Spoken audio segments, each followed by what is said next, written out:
안녕하세요. 저는 10년차 약사로 근무하고 있는 30대 여성입니다. 주변을 보면 누구나 자신과 트러블이 있는 사람 한 명쯤 있잖아요.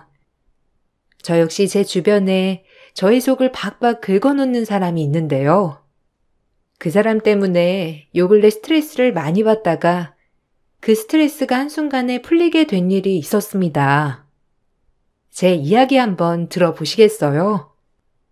저는 남편을 대학교 때 만났어요. 우연히 대학 봉사활동을 갔다가 만나게 됐는데 남편의 인성에 반해서 연애를 시작하게 되었습니다. 남편은 같은 대학이었지만 전 약대였고 남편은 경영학과였는데요. 그때 당시 같이 잘 다니던 동기들은 제가 남편과 연애를 한다는 소식을 듣고선 다들 한마디씩 했어요. 그 중에서도 동기 한 명이 유독 무시하는 말을 자주 하곤 했습니다. 난 진주가 콧대 높은 줄 알았는데 뭐 딱히 그런 건 아닌가 봐. 선배들이 우리 동기들 중에서 진주가 제일 예쁘다고 많이 말했잖아. 그래서 얘가 콧대만 높아지면 어쩌나 걱정했거든. 근데 뭐 만나는 사람 보니까 딱히 그런 건 아닌 것 같네. 진주야, 근데 너 그런 사람 만나서 괜찮겠어? 아무리 그래도 좀 괜찮은 사람 만나야지. 뭐 집안이 좋대? 하고 다니는 거 보니까 좋은 집안은 아닐 것 같은데. 연애를 집안 보면서 해야 돼? 난 그런 소리는 처음 듣는데? 그리고 남자친구 나보다 훨씬 좋은 사람이야. 앞뒤 재고 따지고 그런 사람도 아니고. 오로지 날 보고서 좋아해주는 사람인데 그것보다 중요한 게 뭔데? 난 그게 제일 중요하다고 생각하는데? 그리고 아무리 돈 많으면 뭐하니? 너도 저번에 부잣집 직장인이라면서 엄청 좋아했다가 그 사람 너네 집안만 보고 접근한 거였다며 펑펑 울었잖아. 그래 놓고서는 나한텐 왜 그렇게 말해? 아니, 그건 솔직히 속상해서 한 말이고. 그때 그 사람도 괜찮았는데 더 괜찮은 사람 만날 수 있을 것 같아서 헤어지자고 했거든. 그냥 너희한텐 그렇게 말한 것뿐이야. 하여튼 너도 참. 우리 졸업하고 그러면 좋은 집안에서 줄을 설 텐데 벌써부터 별 볼 일 없는 남자 만나면 어떻게 하니? 나중에 너 이런저런 남자 만났다고 소문이라도 나면 어쩌려고. 그리고 너네 집도 빵빵한 거 아니잖아. 그럼 지금부터 관리는 해야 하지 않겠어? 어차피 끼리끼리 사귄다곤 하지만 그래도 약대 졸업하면 급은 맞추고 만나야지. 넌 사람을 급을 따지고 만나니? 뭘로 급을 나누는지는 모르겠는데 너처럼 급을 나눠야 한다면 나는 남자친구가 제일 높은 급이라고 생각해. 도대체 사람을 어떻게 보는 거야? 그리고 약대 왔다고 해서 뭐가 그렇게 잘났는데? 너 진짜 이상하다. 내 남자친구에 대해서 제대로 알지도 못하면서 왜 그런 식으로 말하냐? 내가 아는 사람들 중에서 제일 잘난 사람이야. 동기는 그 당시 남편에 대해서 무시를 했지만 전 그런 말들이 너무나 화가 났어요. 남편은 저를 정말로 사랑해줬고 아껴줬을 뿐만 아니라 미래를 위해서 열심히 노력하는 사람이었기 때문이었죠. 그렇지만 조용히 대학을 다녔던 저와는 다르게 그 동기는 과대표를 할 정도로 활발한 아이였고 다른 동기들도 그 아이 말을 동조하기 시작했습니다. 저 없는 자리에서는 동기들이 모두 모여서 뒷말을 하기도 했죠. 저는 단 한 명의 친한 동기만 친구로 생각을 했고 그렇게 대학을 다녔어요. 겉으로 봤을 때는 다들 절 걱정하는 듯 했지만 속으로는 비웃고 있었습니다. 그러다가 전 아이가 생겨서 결혼을 하게 됐어요. 그때 당시 친구를 제외한 나머지 동기들은 모두 절 한심하게 생각했죠. 저뿐만 아니라 남편 역시 학생이었기 때문에 철없는 일이라며 비난하기도 했고, 특히나 남편을 앞에서 대놓고 무시하기도 했어요. 양가 부모님께서 적극적으로 지원을 해주셔서 결혼식을 올리게 되었는데, 피로연 당시 동기들에게 인사를 갔을 때 모두들 무시하고 있다는 것을 느꼈습니다. 그러게, 남자 잘 만나라고 그렇게 당부를 했는데 어떻게 이러니? 얌전한 고양이가 부뚜막에 먼저 올라간다더니 딱 너보고 하는 말인가 보다. 임신했으면 이제 학교는 어떻게 다니려고? 너 지금 발목 잡힌 거야. 너야 약사하면 취업이나 그런 건 문제 없겠지만 솔직히 네 남편은 졸업하고 나서 또 취업하려고 아등바등 준비해야 할 텐데 그때까지는 어쩌려고? 결혼식장 보아하니 양가 부모님이 넉넉한 편도 아닌 것 같은데. 걱정해주는 건 고마운데 우리도 생각하고 결정한 거야. 계획도 했고.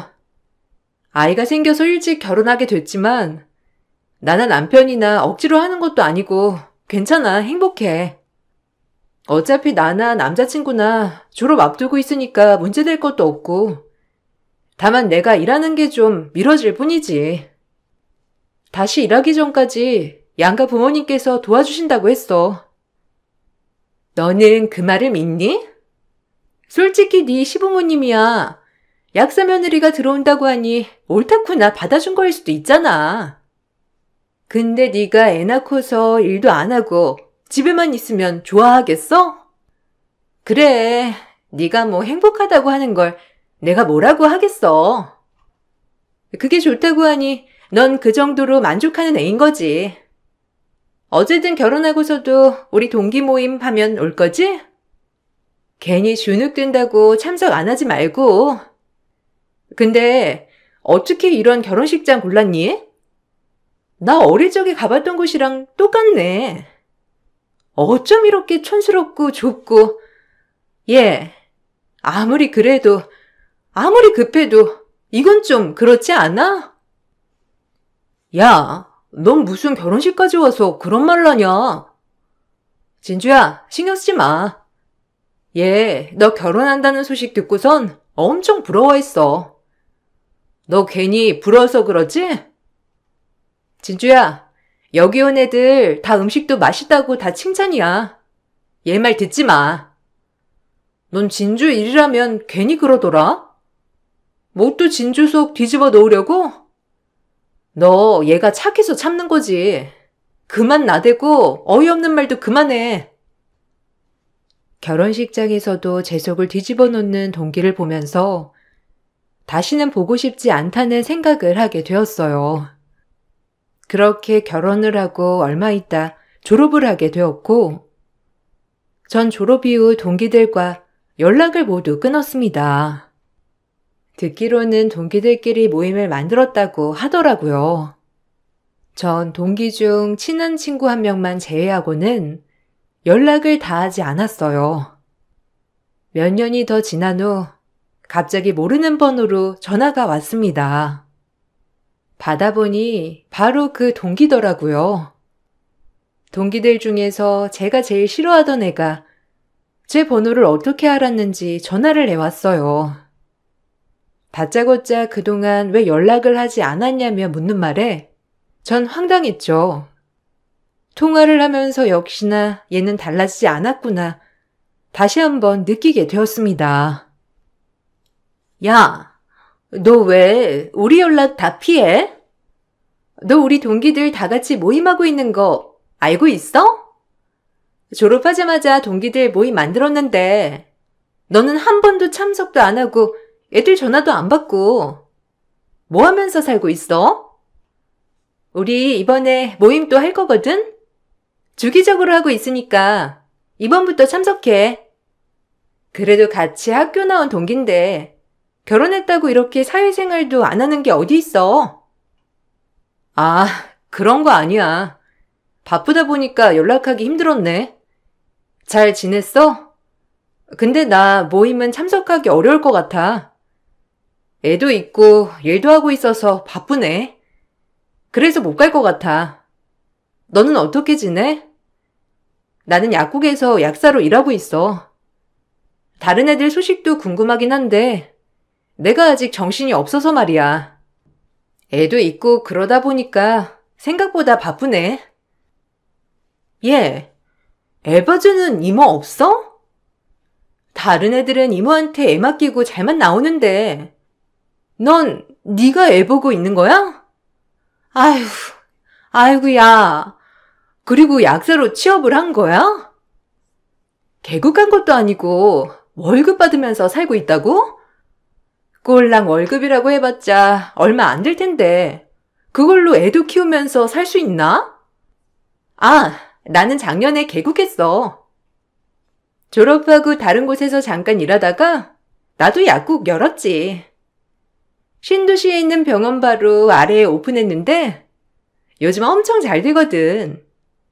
아니, 일자리가 필요하면 진작에 모임 나와서 나한테 부탁을 하지 그랬어. 그러면 우리 약국이나 아니면 아빠한테라도 물어볼걸. 아니야, 여기도 진짜 좋아. 월급도 많고 다른 동료 약사들도 있어서 쉴 수 있으니까 편하고. 언제 한번 너 약국 연대 가볼게. 어디 있는지 알려줘. 이번 모임은 참석하긴 어려울 것 같네. 다음에 모임 또 한다고 하면 그때는 참석할게. 그래, 동기 좋다는 게 어디야. 다른 애들 다 약국 차려서 좀 기죽어서 그래? 그럴 필요 없어. 약국 차릴 만한 애들만 한 거지 뭐. 그렇지 않은 애들도 있는 법이니까. 직장 다니는 애가 얼마나 돈이 있으면 있겠어. 어쨌든 열심히 산다고 하니까 좋네. 우리는 너 걱정 진짜 많이 했거든. 어린 나이에 애가 져서 별 볼 일 없는 남자한테 시집 가더니만 잘 사는지 만지 연락도 없으니까 창피해서 연락도 못하나 싶었지. 어쨌든 잘 사니 다행이긴 하네. 이번 모임 네 시간에 맞춰서 하자고 해볼게. 애들도 다 사장이라 시간은 넉넉하거든. 너 시간 될 때 문자 줘. 그럼 그거대로 맞춰볼 테니까. 갑작스럽게 연락을 해와 모임에 참석하라는 말을 들었던 저는 너무나 의아했습니다. 친한 친구에게 만나서 그때 전화 왔던 얘기를 꺼내게 되었는데 저에게 연락이 왔다는 걸 듣고서는 친구는 경악을 했죠. 분명 절 괴롭히기 위해서 알아냈을 거라며 저보다 친구가 더 많이 화를 냈어요. 친구는 전부터 그 동기가 저에 대한 시샘이 많았다고 말했습니다. 그래서 연락이 끊긴 이후에도 계속 제 연락처를 물어보곤 했다며 말을 했어요.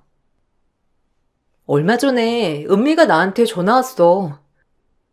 동기 모임하는데 나만 빠졌다면서 아이도 낳고 컸으니 이제 좀 나오라고 하더라고. 그러고 보니까 벌써 졸업한 지도 꽤 됐는데 다들 동기 모임은 잘 나가는가 봐. 근데 내 번호는 어떻게 알았지? 나 너 말고는 번호 알려준 사람 아무도 없는데 어떻게 알고서 전화를 한 거지? 혹시 네가 내 번호 알려준 거야? 와, 걔 뭐냐? 나한테 물어본 적도 없어. 걔는 어떻게 어디서 알고서 연락한 거지? 와, 진짜 소름이다. 안 그래도 걔가 매번 네 전화번호 묻길래 내가 뭐라고 했거든. 걘 왜 자꾸 너한테 그런지 모르겠어. 질투하는 것 같아. 너 대학 처음 입학했을 때 선배들이 다 너 이쁘다고 엄청 칭찬했잖아. 그거 듣고서는 걔 뒤에서 별의별 말 다 하고 다니고 이상한 애야. 동기 모임 나도 별로 참석은 안 했는데 참석하는 애들은 쭉 가는 모양이더라고. 그거 참석한 이유가 뭐겠어. 결혼하거나 약국 열 때 초대해야 하니까 가는 거지. 걔 아마 결혼해서 여기저기 전화 돌리고 있는 걸 거야. 아, 그래? 전화 와서 작년에 개국했다면서 나한테 말하더라? 나보고 일자리 필요하면 자기한테 말하지 그랬냐면서 말하는데 진짜 어이가 없었어. 여전히 걔는 남들 까내리는 취미가 있더라고. 어쨌든 이번에 모임 참석 못한다고 했더니만 내 시간에 맞춰서 약속 잡겠다고까지 하는 거 있지? 아, 걔 진짜 웃기는 애네.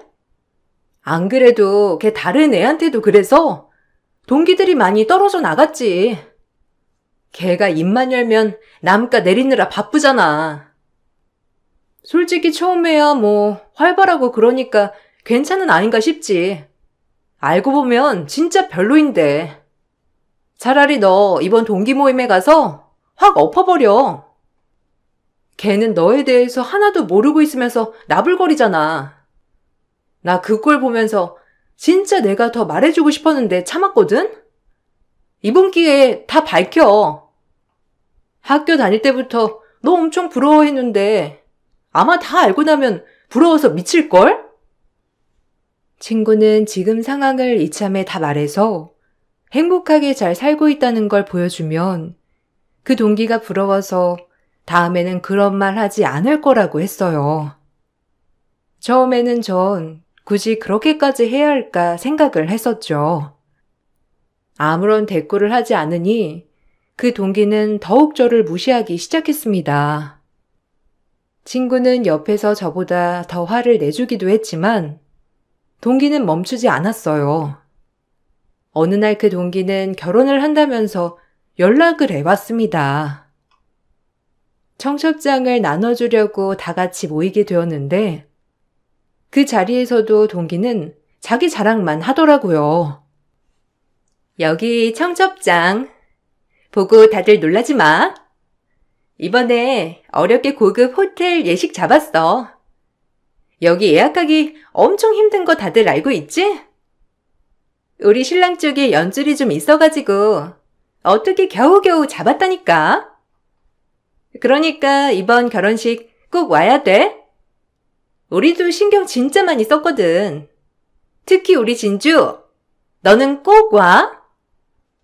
너 결혼식 할 때 나 진짜 마음 아팠거든. 애 생겨가지고 급하게 결혼했다곤 하지만 좀 그랬잖아. 이번에 와서 대리만족하면 좋겠어. 야, 뭐가 그랬다는 거야?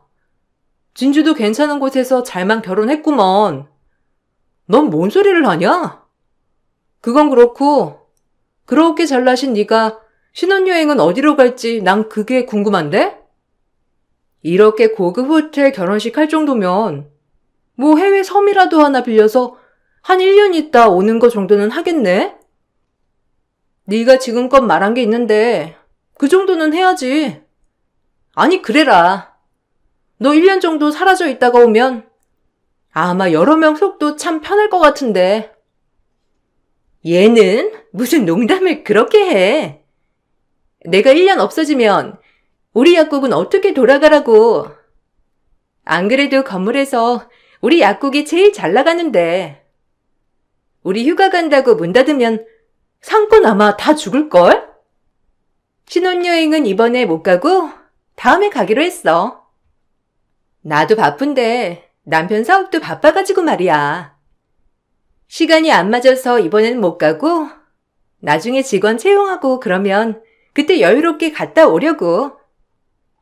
아, 야, 너 진짜 웃긴다. 너네 약국 1년 문 닫아도 아마 아무 문제도 없을걸? 어차피 바로 옆 건물에 약국도 있는데 무슨 너네 약국 문 닫으면 상권이 죽어. 야, 진주는 결혼 똑소리 나게 했지.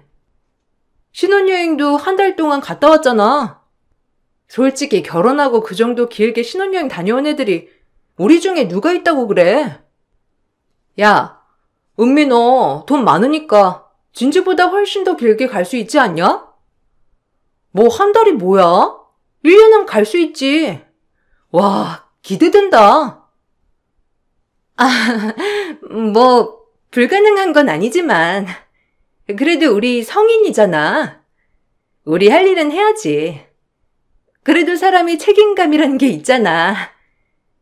아, 결혼하면 결혼한 애들끼리 부부 동반 모임이나 할까? 그러면 재밌을 것 같아. 근데 진주는 좀 같이 하기 그런가? 아무래도 우리 신랑들은 다들 잘 나가는 사업가나 대기업 다니는데 진주는 좀 그렇지? 에이, 내가 또 쓸데없는 얘기를 했네. 그래, 그렇게 해. 나는 상관없어. 그런데 너는 괜찮겠어? 나야 뭐 결혼식도 했고 지금까지 행복하게 잘 살고 있어가지고 남들한테 부끄럽거나 기죽는 거 하나도 없는데. 근데 너는 이제 결혼하는데도 그런 게 있나 봐? 내가 전부터 물어보고 싶었던 건데. 아니다. 결혼한다는 애한테 내가 뭐라고 하겠어. 그치? 은미는 근데 되게 온실 속의 화초네. 세상사 잘 몰라서 해맞고 너무 좋다. 네 신랑도 너 이런 모습에 반한 거 아니야? 은미야, 근데 결혼하는데 이제는 세상을 좀 알아야 하지 않겠니? 너 그렇게 남들 무시하다가 큰 코 다친다. 동기는 끝까지 저를 무시하려고 했지만 같이 갔던 친구가 제 편이 돼주어서 별다른 일 없이 마무리되었습니다. 결혼식을 하던 날 호화로운 식장에서 결혼식이 진행이 되었어요. 정말 제대로 준비했구나 생각이 들 정도로 고급스러운 예식장이었는데 결혼식은 호텔에서 진행을 했지만 식사는 다른 곳에서 이동해 먹게 되었습니다. 식이 끝나자마자 동기의 다른 친구들이 저희들을 모아서 다른 식당으로 데리고 가더라고요. 그때까지만 하더라도 그냥 상황이 그렇구나 생각이 들었었는데 나중에 듣던 얘기와 동기가 한 얘기가 너무 다르더라고요. 애들아, 정말 미안해. 실은 오늘 갑자기 시부모님이랑 우리 부모님 하객분들이 너무 많이 와가지고 자리가 없었어. 그래서 급하게 식당 섭외를 하게 되었는데 이해해줘. 그래도 여기 밥도 맛있는 곳이라고 했거든? 주변에서 맛있다는 곳 바로 섭외를 해서 온 거니까 이해해줄 수 있지? 나도 오늘 이렇게 될 거라고는 생각도 못 했는데 너무 당황스럽더라고. 그래도 여기 밥 맛있고 비싼 곳이라고 하니까 괜찮지? 야, 아무리 그래도 생각해서 와줬는데 미리 말이라도 해주지 그랬어. 식 끝나고 바로 우리 데리고 다른 식당 가길래 다 깜짝 놀랬잖아. 그렇게 기대하라고 하더니만. 근데 결혼식장에서 식 올릴 때는 하객들 별로 없었는데 언제 하객들이 많이 왔다는 거야? 아니 세팅은 결혼식 보면서 식사할 수 있게 세팅된 거 아니었어? 그래서 우리는 그냥 그 자리에서 먹어도 되는 줄 알았지. 아휴, 얘가 요즘 결혼식을 잘 모르네. 요즘은 그렇게 안 하고 따로 자리 마련해서 먹는 거야. 아무튼 오늘 내 드레스 어땠어? 우리 진짜 고심해서 명품 드레스로 선택한 건데 이쁘지 않았어? 거기 큐빅도 그냥 큐빅이 아니라 진짜 보석이야. 그래서 그런가 엄청 화려하고 이쁘게 나왔는데 너희가 그걸 아나 모르겠네. 역시 그런 드레스가 나한테 딱 잘 어울리지? 근데 진주야, 너는 아직도 그렇게 입고 다녀? 그래도 결혼식인데 좀 고급스러운 걸로 입고 오지 그랬어. 왜? 이 정도면 깔끔하고 그렇게 입고 온 건데 뭐가 이상해?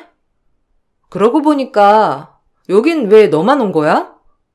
신랑은 여기 인사하러 안 왔어? 아니 저번에 청첩장 줄 때 나는 한 번 볼 줄 알았는데 그때도 바빠서 못 온다고 한 거 아니었어? 여기도 왜 안 온 거야? 무슨 일 있는 거야? 아, 무슨 일은 그런 거 없어. 신랑 하객 쪽 인사 가는 것도 바빠가지고 신랑이 배려해줘서 여기 온 거야. 나중에 온다고 했는데 아직 여기로 못 온 거지. 시부모님이랑 신랑 다 사업하잖아. 그래서 인사할 곳이 너무 많아가지고 아직 못 오나 봐. 우리 부모님 쪽부터 인사했거든. 근데 시부모님이랑 신랑 하객들이 워낙 많아가지고 여기는 아마 나중에 올 건가 봐. 어쨌든 우리끼리 뒤풀이 해보자. 결혼식 이후 동기는 혼자 식사를 하고 있는 자리에 와서 뒤풀이를 하자며 말을 했습니다. 인사를 도느라 바쁘다는 신랑은 끝까지 나타나지 않았죠. 그때는 저희도 기다리다가 집으로 돌아갈 수밖에 없었어요. 무슨 일이 있는지 생각이 들었지만 동기의 표정을 봤을 때는 문제를 볼 수 없었습니다. 결혼식이 마무리가 되고 몇 달 후에 친구가 개국을 하게 되었어요. 그래서 축하를 해주러 간 자리에 역시나 동기들이 다 같이 모여 있더라고요. 그날은 전보다 동기들 모두 날이 서서 저를 무시하고 비난하기도 했어요. 진주야, 너는 진짜 속도 좋다. 아무리 친한 친구라고 하지만 이렇게 약국 개업하는데 너 이렇게 친구가 잘 되는 거 보면 배 아프지도 않니? 너는 꼴랑 월급 받으면서 하루 종일 일하고 있는데 이제부터 얘도 사장님 소리 들으면서 돈 펑펑 벌 거잖아. 부럽지 않아? 나는 네가 너무 걱정돼서 그래. 주변에는 다 하나씩 약국 차리는데 너는 아직도 월급쟁이잖아. 뭐가 배가 아파? 친구가 잘 되면 더 좋은 거 아니야? 우리야, 축하해. 진짜 너무너무 잘 됐다. 솔직히 난 네가 언제 약국 여나 싶었거든.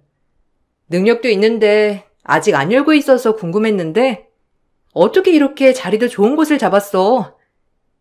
오다 보니까 여기 길거리에 약국 여기밖에 보이지 않더라고. 앞이랑 뒤, 양옆 다 병원 들어온다고 하는데 어떻게 약국은 여기 하나만 들어오는 거지? 너 진짜 대박이다. 앞으로 더 잘 됐으면 좋겠어. 아유, 고마워. 역시 진주 너밖에 없다. 여기 온 애들 다 이제야 상가 들어선다면서 헛소리만 하던데. 진주 너만 이렇게 응원해주는구나? 그렇게 꿈꿨던 일을 이뤘는데도 나는 걱정이 퇴선이야. 열심히 하다 보면 잘 되겠지. 어쨌든 여기 와줘서 다들 너무너무 고마워. 잘 되면 내가 정말 한턱 크게 쏠게. 그리고 은미, 너는 좀 심보를 곱게 가져보는 거 어때? 친구가 잘 되면 좋은 거지. 무슨 배 아프고 말고가 하는 거야? 아, 너네 남편들이 다 데리러 온다고 했지? 이참에 다들 인사도 하고 뒤풀이도 같이 가자. 아니, 나는 걱정돼서 그러지. 동기들 중에 진주처럼 상황 안 좋은 애가 어디 있다고 그래. 내가 과 대표도 했었고 걱정이 되니까 그런 거지 뭐. 근데 진주 너도 좀 걱정 안 되니? 다들 약국 열고 있는데 네 이름으로 약국 하나도 없잖아. 아직까지 3억도 안 버는 거야? 네 신랑한테라도 열어달라고 하면 안 되는 거야? 아니면 너나 신랑이나 거지? 아휴, 마침 우리 남편도 데리러 온다고 하는데 너희 남편이랑 인사 좀 시켜야 되겠다. 약사 와이프 모시고 있으면 어떻게 해야 하는지 알려달라고 해야지. 동기는 그 와중에도 저를 무시했습니다. 그때 저 멀리서 고급 외제차가 약국 앞으로 다가오고 있었죠. 외제차가 멈추고 내린 사람은 남편이었어요. 환하게 웃으며 다가와 제 손을 잡고선 동기들에게 인사를 한 남편의 모습은 마치 구세주처럼 보였습니다. 동기들은 모두 깜짝 놀랐죠. 다들 제가 결혼할 당시 남편의 모습을 알고 있었기에 지금의 모습은 전혀 상상하지 못한 듯 싶었어요. 남편은 대학을 졸업하고 회사를 다니다가 창업을 했습니다. 창업을 한 이후에 정말 노력을 많이 해서 지금은 순수익 몇 억씩 하는 회사를 운영하고 있죠. 회사가 잘 되면 남편 또한 저에게 약국을 열어주겠다고 했지만 사실 전 지금의 생활이 만족스러웠어요.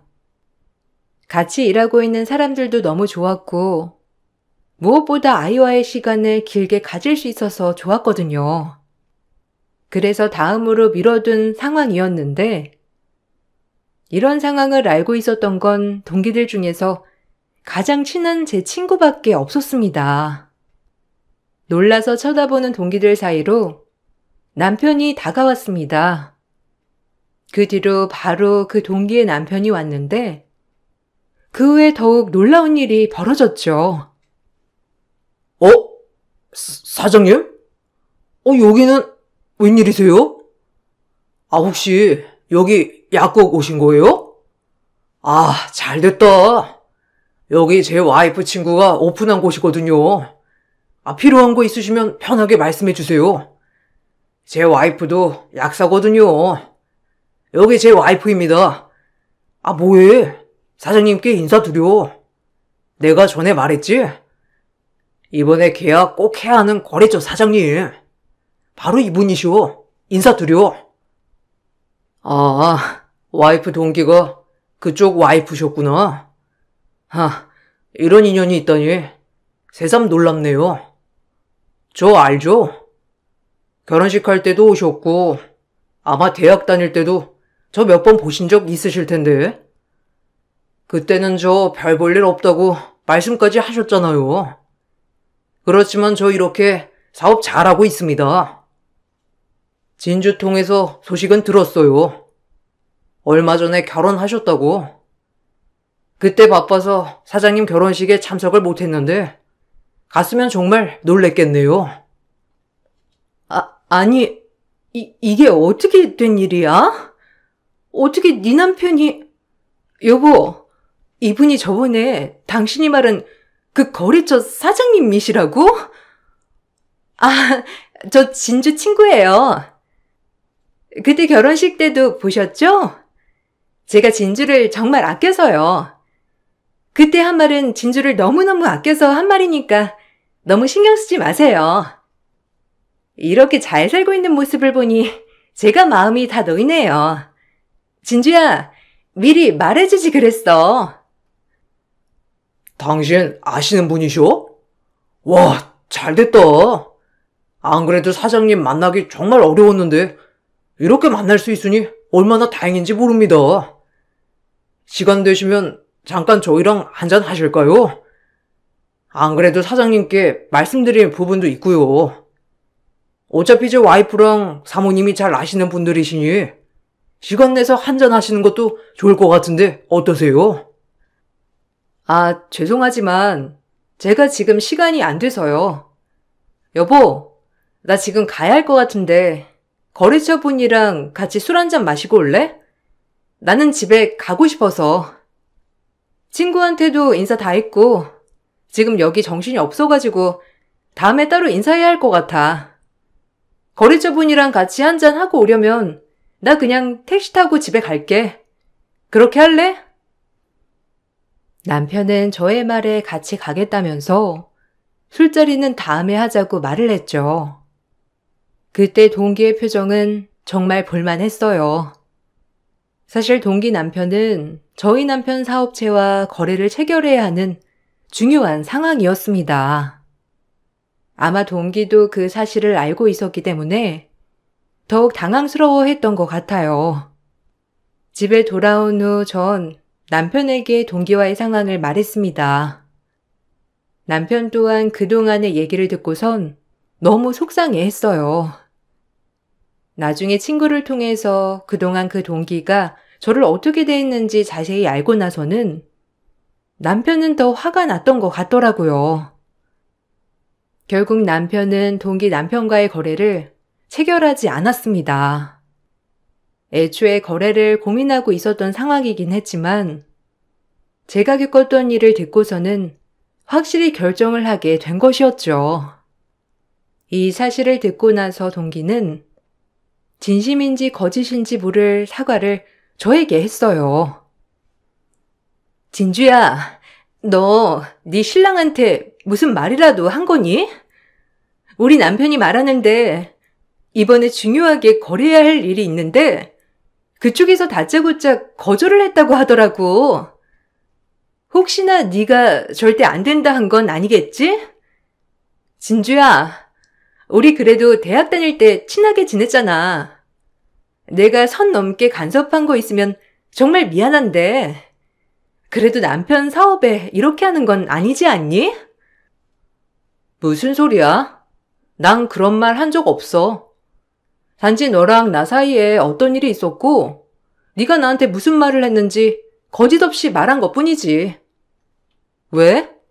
넌 항상 자신만만한 거 아니었니? 내가 부족하고 모자란다고 했었잖아. 근데 뭐가 걱정이 되는 건데? 네 말대로라면 내가 무슨 말을 하던지 우리 남편이 나보다는 네가 더 잘났구나 알아야 하는 거 아니야? 근데도 거래를 안 했다는 건 다른 게 문제가 있었겠지. 진주야, 내가 정말 미안해. 우리 남편 이번에 그 거래 꼭 해야 된대.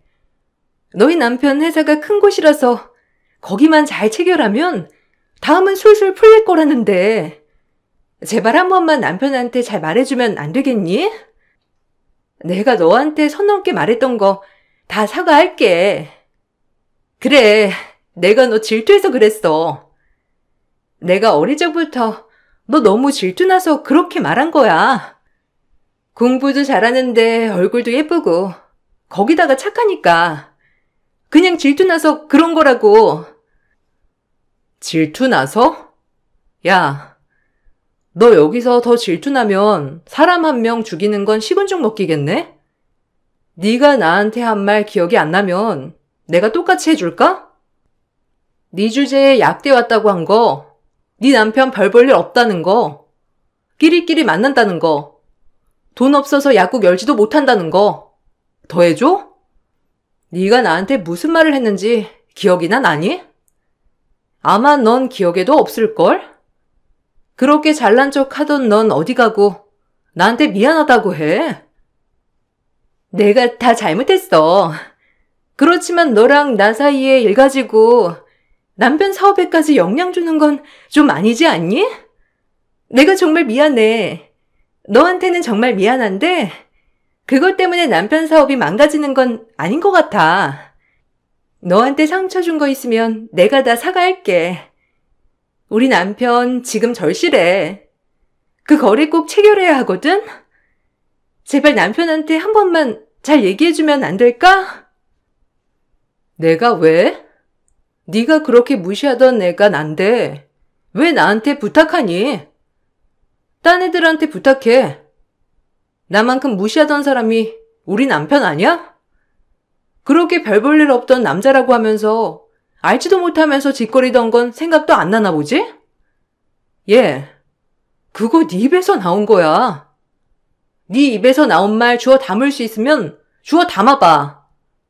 그거 다 주워 담아서 나한테 가져다 주면 내가 생각해 볼게. 동기는 자신의 남편의 사업이 위기에 처하자 그제야 저에게 사과를 했죠. 그렇지만 그동안 제가 받았던 상처는 그것보다 더 큰 것이었습니다. 결국 남편은 동기의 남편과의 계약을 체결하지 않았고 그 후에 동기 남편의 사업은 파업을 했다고 하더라고요. 친구의 말로는 이미 그전부터 동기 남편의 사업은 위기를 맞고 있었고 동기의 이기심 때문에 결혼식장도 무리해서 호텔 예식으로 잡았던 것이었어요. 거기다가 자금이 없으니 신혼여행도 갈 수 없었고 결혼식 이후에 신혼집마저도 다 정리를 했다고 하더라고요. 동기는 결혼을 한 이후 남편과의 불화로 1년도 채 되지 않아 이혼을 했습니다. 듣기로는 저 말고도 다른 동기들도 종종 무시를 당해와서 지금은 아무도 그 동기와 만나주지 않는다고 하더라고요. 거기다가 동기의 약국 역시 주변에 경쟁 약국이 계속 생겨나면서 결국 문을 닫게 되었고 다른 약국 직원으로 취업을 해 일을 하고 있다고 들었어요. 정 그 사이에 남편의 권유로 약국을 열게 되었습니다. 그렇게 무시하던 동기들의 말과는 다르게 전 하나씩 차근차근 이뤄내고 있어요. 얼마 전까지만 하더라도 전 왜 그 동기에게 그토록 희생과 미움을 받았을까 싶었는데 친구가 그 답을 해주더라고요. 전 대학 입학을 할 때부터 저에 대한 자신감이 가득 찬 아이였다면 동기는 주변 환경으로 인해서 자신감이 있었던 아이였기 때문에 아마 절 부러워했다며 말을 해주었습니다. 그 말을 듣고 보니 그래서 절 계속해서 경계하고 시샘했던 것 같다는 생각이 들었어요. 지금은 제 약국을 잘 운영하면서 행복하게 잘 지내고 있습니다. 남편도 시댁 친정 식구들도 모두 든든하게 절 응원해주니 더 행복하게 지내고 있어요. 긴 사연을 함께 들어주시고 공감해주셔서 감사합니다. 여러분들도 어떤 일이든 항상 지원해주고 지켜봐주는 사람들과 함께 행복하시길 바랄게요. 안녕하세요. 저는 얼마 전에 남편을 다시 만나게 되었는데요. 왜 하필 저에게 이런 시련이 오게 되었는지 모르겠어요. 그동안 남들에게 피해준 적 없이 열심히 살아왔었는데 무엇이 잘못된 건지 잘 모르겠어요. 남편을 사랑했던 게 제 잘못이었을까요? 처음부터 시작을 하지 않았다면 충격적인 상황도 발생되지 않았겠죠. 아무것도 모른 채 살아왔던 제 자신이 너무 한심하기만 합니다. 오늘 제가 겪었던 그동안의 일들을 여러분들께 전부 털어놓지 않는다면 더 이상 인생을 살아갈 자신이 없어요. 지금 현재 정신적으로 너무 힘든 상태라 어떠한 조언이라도 들어야만 숨을 쉴 수 있을 것 같습니다. 처음 남편과 5년의 연애 끝에 결혼을 결심하게 되었고 그동안 정말 진지하게 관계를 유지해 오고 있었어요. 그만큼 서로에 대해 모든 것들이 진심이었고 저희는 예비 시부모님께 인사를 드리러 가게 되었어요. 그런데 그 사람의 말과 다르게 말도 안 되는 일이 벌어졌습니다. 어떻게 대응을 해야 할지 모를 정도로 당황한 순간이었어요.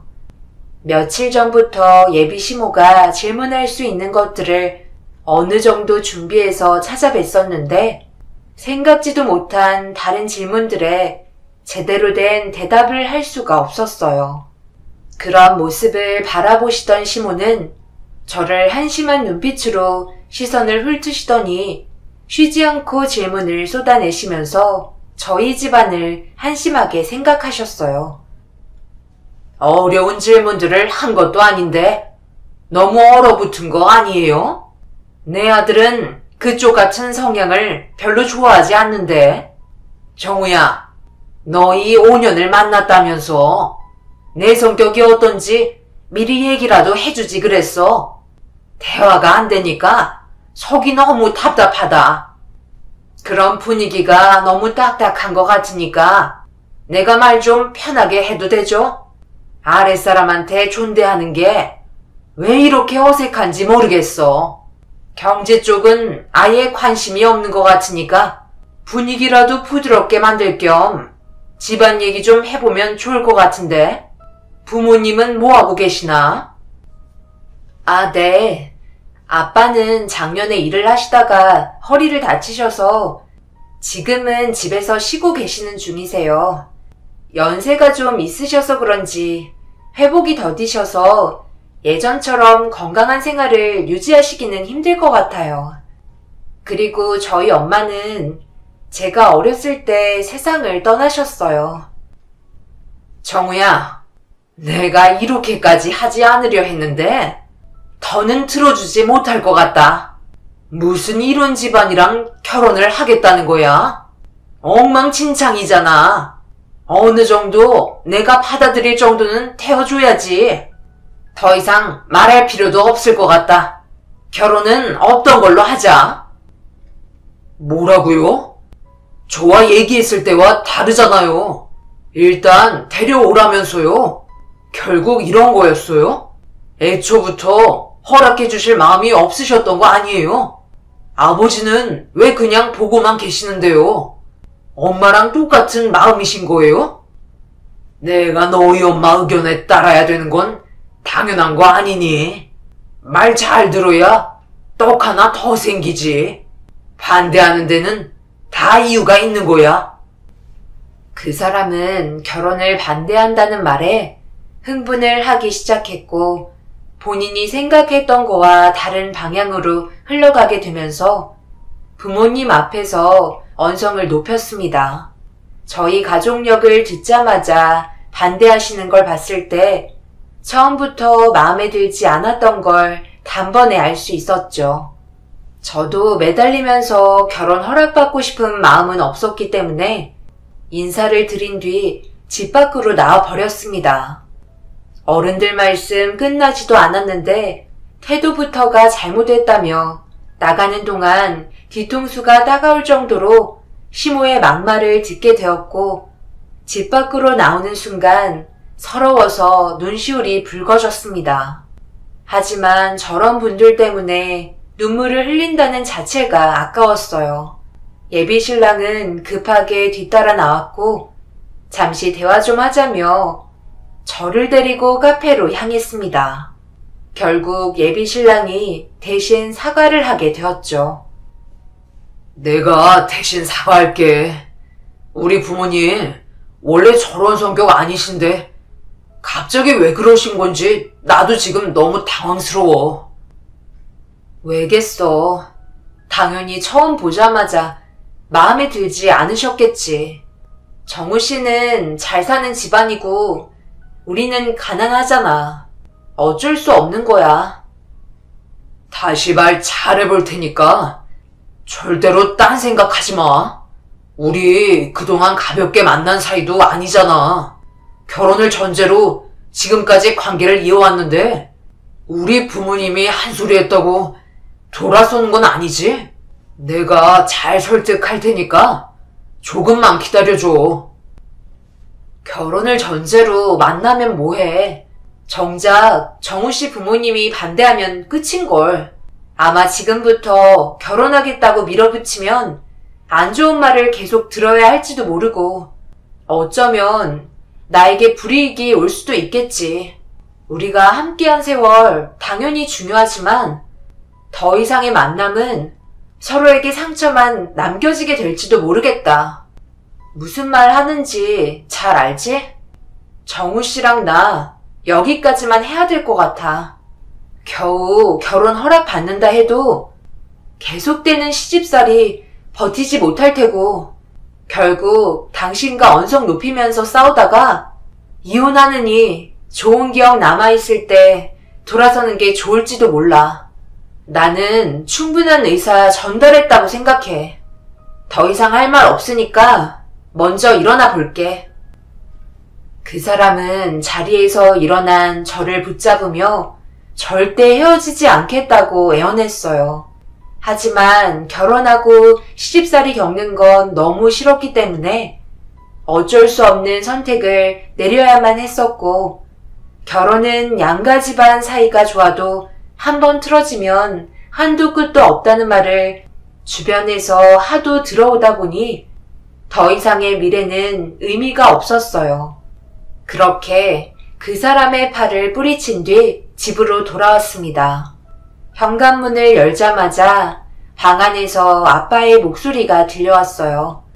허리를 다치신 이후로 거의 하루 종일 누워 계시기 때문에 그동안 만들어 오신 근육들도 점점 빠지기 시작하면서 병원비는 점점 많이 들게 되었습니다.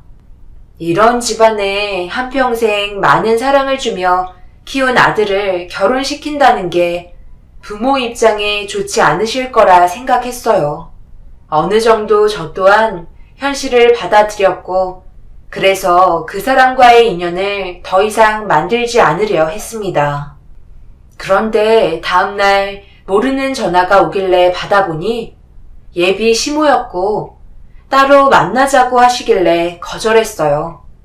드라마에서 많이 봤을 법한 그림이라 그 사람과 더 이상 만나지 않는다며 약속 장소로 나가지 않겠다고 제 의견을 말씀드린 뒤 끊으려 하는데 갑자기 결혼을 받아주려 한다며 몇 가지 궁금한 점에 대해 물어보고 싶다며 일단 나와달라고 하시길래 생각하지 못한 전개라 결국 약속 장소로 걸음을 옮기게 되었네요. 내가 궁금해서 그러는데 우리 집안이랑 격차가 심하다는 걸 알고 있었으면서 당연히 반대할 거라고 생각하지 않았어? 어느 정도 예상은 했었지만 저도 손님인데 그런 식으로 대하실 거라고 짐작하지는 못했었죠. 정우 씨가 그동안 어머님에 대해 얘기했던 좋은 점들은 하나도 찾아볼 수 없을 정도로 상상하고 있었던 시어머니의 모습과는 전혀 달라서 저도 많이 놀랐었어요. 오랜 기간 만나왔었기 때문에 헤어지는 아픔은 당연히 크겠지만 이런 대우를 받으면서까지 결혼하고 싶은 생각은 없었거든요. 그때는 너무 당황스러워서 제 의견을 제대로 말씀드리지 못했지만 지금은 모든 걸 내려놔서 그런지 전혀 떨리지도 않네요. 그런데 왜 저를 보자고 하신 거세요? 내치실 때는 언제고 갑자기 왜 마음을 바꾸셨는지 이해하기 힘들어서요. 엉망진창인 집안에서 자란 저를 며느리로 받아들이셨다가 어머님 집안 무너지면 어쩌시려고요. 그때는 나도 너무 흥분했었다. 사과하마. 솔직히 인사 온다고 했을 때 정우한테 어느 정도 대충 얘기는 들었었는데 기분이 별로 좋지는 않았지. 누구든 그럴 거다. 어느 정도 집안 수준이 비슷해야 앞으로 살아가는데 문제가 없는 거지. 집안 격차가 너무 심하면 여러 가지로 어려운 점이 많은 건 수연 씨도 잘 알고 있을 거 아니야? 그날은 정말 반대하고 싶은 마음에 어른답지 못한 행동을 보였지만 지금 내가 수연 씨를 부른 건 결혼을 허락하겠다는 거야. 갑자기 왜 마음이 편했는지 궁금하겠지. 그때 정우랑 둘이 나가고 나서 나도 흥분을 가라앉히느라 꽤 오랜 시간이 걸렸는데 이런 생각도 들더라고. 내가 아들의 결정을 무시하고 엄마의 기준에 맞춰서 모든 걸 뒤에서 조정하고 있는 것 같은 느낌이 들었어. 나도 정우가 전에 결혼하겠다는 여자를 몇 명 데려왔다면 수연 씨를 대하는 게 서툴지 않았을 거야. 그런데 인생을 오래 살아도 계속 배워야 된다고 생각이 좀 짧았던 것 같다. 그러니 둘이 한번 잘 살아봐. 그 대신 조건이 하나 있어. 나도 보는 눈들이 많으니 어느 정도 대접은 받아야 되지 않겠어?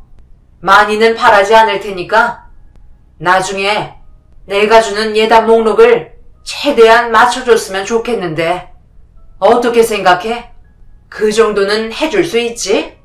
수연 씨 아버님이 허리 다치셔서 누워 계시다며. 그래서 최대한 집안 사정 고려해서 준비할 테니까 예단 정도는 맞춰주는 게 좋을 거야. 그리고 또 하나 덧붙이자면 결혼하고 나서 앞으로 몇 년간 우리 집에서 같이 살았으면 좋겠는데 나쁘지 않지? 기본적으로 우리 집안이 어떻게 돌아가는지 알아둬야 앞으로 결혼 생활하는데 어려움이 없을 거라 생각해서 결정한 거니까 여기까지는 반대하지 않았으면 하는데 고민할 게 뭐가 있어? 우리 집안에 시집 오면 덕 보는 건 수연 씨잖아. 앞으로 살아갈 인생에 꽃길만 있을 테고 그렇게 할 거지? 갑자기 마음이 변한 시모의 행동에 당황스럽기도 했지만 이렇게까지 했던 이유는 그 사람이 짐을 싸서 집에서 뛰쳐나갔고 잠수를 타는 바람에 혹시라도 무슨 일이 생길까봐 급하게 저를 붙잡으려 했던 걸 뒤늦게야 알 수 있었습니다. 자식 이기는 부모 없다고 그 사람의 행동으로 인해 결혼을 할 수 있는 발판을 만들게 되었죠. 하지만 시모의 속마음을 완전히 꿰뚫어 볼 수는 없었기 때문에 경계를 늦출 수는 없었어요. 결국 시모가 결혼을 허락하게 되면서 그 사람도 제자리로 돌아왔고 주말에 저녁이나 함께 하자는 말에 다시 한번 시댁을 찾아뵙게 되었습니다. 처음 인사드리러 왔을 때와 전혀 다른 얼굴을 하고 계셨던 시모는 온화한 표정으로 저를 반겨주셨고 시부 또한 뒤에서 호탕한 웃음을 보여주셨네요. 전에 안 좋았던 일들은 전부 잊어버리고 처음부터 새롭게 시작하는 마음으로 음식도 신경 써서 준비했으니 새아가 많이 들어라. 오느라 고생 많았지? 진작 이렇게 받아줄 걸 괜히 고집 부리는 바람에 상처나 주고 그날은 정말 미안했다. 아니에요. 저도 다 잊었는걸요. 다시 초대해 주셔서 정말 감사합니다. 그때는 구경도 못한 음식이 엄청 많네요. 엄마가 그날 외출하고 들어오셨을 때라 신경을 못 써준 게 계속 마음에 걸리셨대. 수연이가 이해 좀 해줘. 그래, 내가 말한 조건에 대해 충분히 생각하고 결정한 거지? 그럼 그렇게 알고 우리가 준비한 예단 목록이거든? 사돈 어른께 전달해 주도록 해라. 내가 그동안 아들 결혼하면 받고 싶은 예단 목록이 정말 많았었는데 새아가 집안 사정 고려해서 뺄 거 빼고 간소하게 적느라 내 흰머리가 더 늘어났다니까. 그만큼 스트레스 받으면서 적은 거야. 어머님, 여기에 있는 예단 목록 정말 간소하게 적으신 거 맞는 거예요? 저희 집안 사정 생각해 주신다면서요. 뭐야, 설마 너희 집안 그 정도도 못해줄 정도로 밑바닥인 거니? 아니, 내가 하루 반나절을 생각해서 결정한 건데 그것도 힘들어하면 어쩌자는 거야? 내 주변 지인들은 예단 목록으로 빌딩도 받았다는데 나는 고작 지방 가구 몇 개 바꾸는 거랑 필요한 것들 기본적인 거 적은 건데 이게 많다면 내 아들 그냥 공짜로 데려가겠다는 거랑 뭐가 달라? 이 정도도 정말 힘든 거야? 네, 힘들어요. 어머님이 생각하시는 것보다 저희 집안 사정은 좋지 않아요. 지금 살고 있는 집이 3억도 안 되는걸요. 뭐라고? 아들, 이게 전부 사실이야? 여보, 3억도 안 되는 집을 가지고 있을 정도의 집안에 내 아들을 보내야 된다는 게 이게 말이 된다고 생각해요? 이건 솔직히 너무하잖아. 우리 집안 무시하는 것밖에 더 돼? 너희들 결혼 허락해 주겠다잖아. 그래서 여기까지 양보했는데 얼마나 더 손해를 봐야 하냐고. 도대체 예단비를 얼마 정도 생각하고 있었는지 말이라도 들어보자. 저는 시모의 집안이 부유했기 때문에 예단 목록을 5천 정도는 부를 줄 알고 있었다며 조심스럽게 말을 꺼내자 시모는 목덜미를 잡으며 말도 안 된다고 소리를 지르셨어요. 그때 알 수 있었죠. 이래서 집안이 비슷한 사람들과 결혼을 해야 한다는 걸요. 누구에겐 3억이 껌값밖엔 안 될 정도로 적은 금액이었지만 저희에겐 엄청난 금액이었으니까요. 전 재산이 3억도 안 된다는 말에 시모는 손살을 치며 결혼은 없었던 걸로 하자고 자리에서 일어나셨습니다. 그때 남편은 그런 게 뭐가 중요하냐며 자리에서 일어난 시모를 붙잡더니 일단 대화로 풀어나가자고 흥분한 시모를 다시 자리에 앉혔어요. 뱁새가 황새 쫓아가다 가랑이 찢어진다고? 우리 집안에 아무런 조건 없이 그냥 들어와서 호사를 누리려고? 나는 절대 그 꼴 못 본다. 그러니 여기서 딱 말해라. 새아가 너는 나한테 앞으로 뭐를 해줄 수 있는 건데? 내가 100번 다 양보할 테니까 뭐라도 희생을 해야 되지 않겠니? 왜 아무 말도 못하는 거야? 둘이 결혼시켜 주겠다니까? 나처럼 마음 넓은 시애미도 없다고. 남들이 보면 나를 뭘로 보겠어? 우리 집안 몫이라고 싶지 않으니까 만족시켜줄 만한 대답을 해줬으면 좋겠다. 엄마, 갑자기 그렇게 몰아붙이면 수연이가 무슨 말을 할 수가 있겠어요. 제발 흥분 좀 가라앉히고 천천히 생각해 보자고요. 돈이 전부가 아니잖아요. 사람 하나 좋으면 되는 거 아니에요? 제가 수연이를 5년 동안 봐왔는데 이만한 여자 어디에서도 찾아볼 수 없을 정도로 정말 똑부러지는 사람이에요. 집안의 재산으로 사람을 평가하는 건 옳지 않다고요. 그래? 그럼 이렇게 하자. 3년간 우리 집에서 함께 생활하기로 했었잖아. 그 기간을 무기한으로 바꾸는 게 좋을 것 같다. 설마 이것도 싫다는 건 아니겠지? 어려운 거 없잖아. 그냥 짐 싸서 우리 집에 들어와 살면 되는 거야. 그리고 내 밑에서 하나하나 집안일 배워나가면 되는 거고. 왜? 그것도 못하겠니? 그냥 내 아들 등골이나 빨아먹으면서 편하게 살고 싶은 거야? 아니요. 저는 그런 생각해 본 적 단 한 번도 없어요. 어머님이 말씀하시는 조건 받아들일게요. 그렇게 하겠습니다.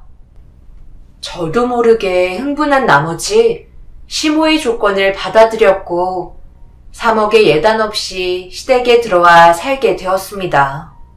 주변을 의식하고 있던 시모는 정말 친하다는 지인들만 불러서 조촐한 식을 진행했고 남편과 함께 시모의 수발을 들며 결혼 생활을 시작하게 되었네요. 그래도 저를 며느리로 인정해 주셨는지 영화에서 볼 법한 무서운 시모로 변하시진 않으셨어요. 그 이유는 남편의 돌발 행동을 보고 싶지 않아서 그랬던 것 같아요. 어떠한 문제가 생기기라도 하면 저를 데리고 나가겠다는 말에 시모는 아무 말도 하지 못했어요. 그만큼 남편의 눈치를 상당히 많이 보고 계셨죠. 그런데 시모와 함께하는 시간이 점점 길어질수록 시모와의 갈등은 점점 더 심해졌어요. 남편이 출근하면 숨겨왔던 발톱을 드러내기 시작하셨죠. 오늘은 집안 대청소를 할 생각이니까 먼지 한 톨도 없이 깨끗하게 닦거라. 정우가 비염이 있어서 먼지에 상당히 예민한 거 잘 알고 있지? 그래서 나는 항상 집안을 깨끗하게 유지하면서 살아왔다. 네가 우리 집에 들어온 이상 당연히 해야 될 일이고 내가 하던 방식 그대로 일을 배우도록 하거라. 당연히 처음부터 잘할 거라 기대하지는 않으마. 열심히 하는 모습이라도 보여줘야 내가 너를 신뢰하고 며느리로서 좋게 받아주지 않겠니?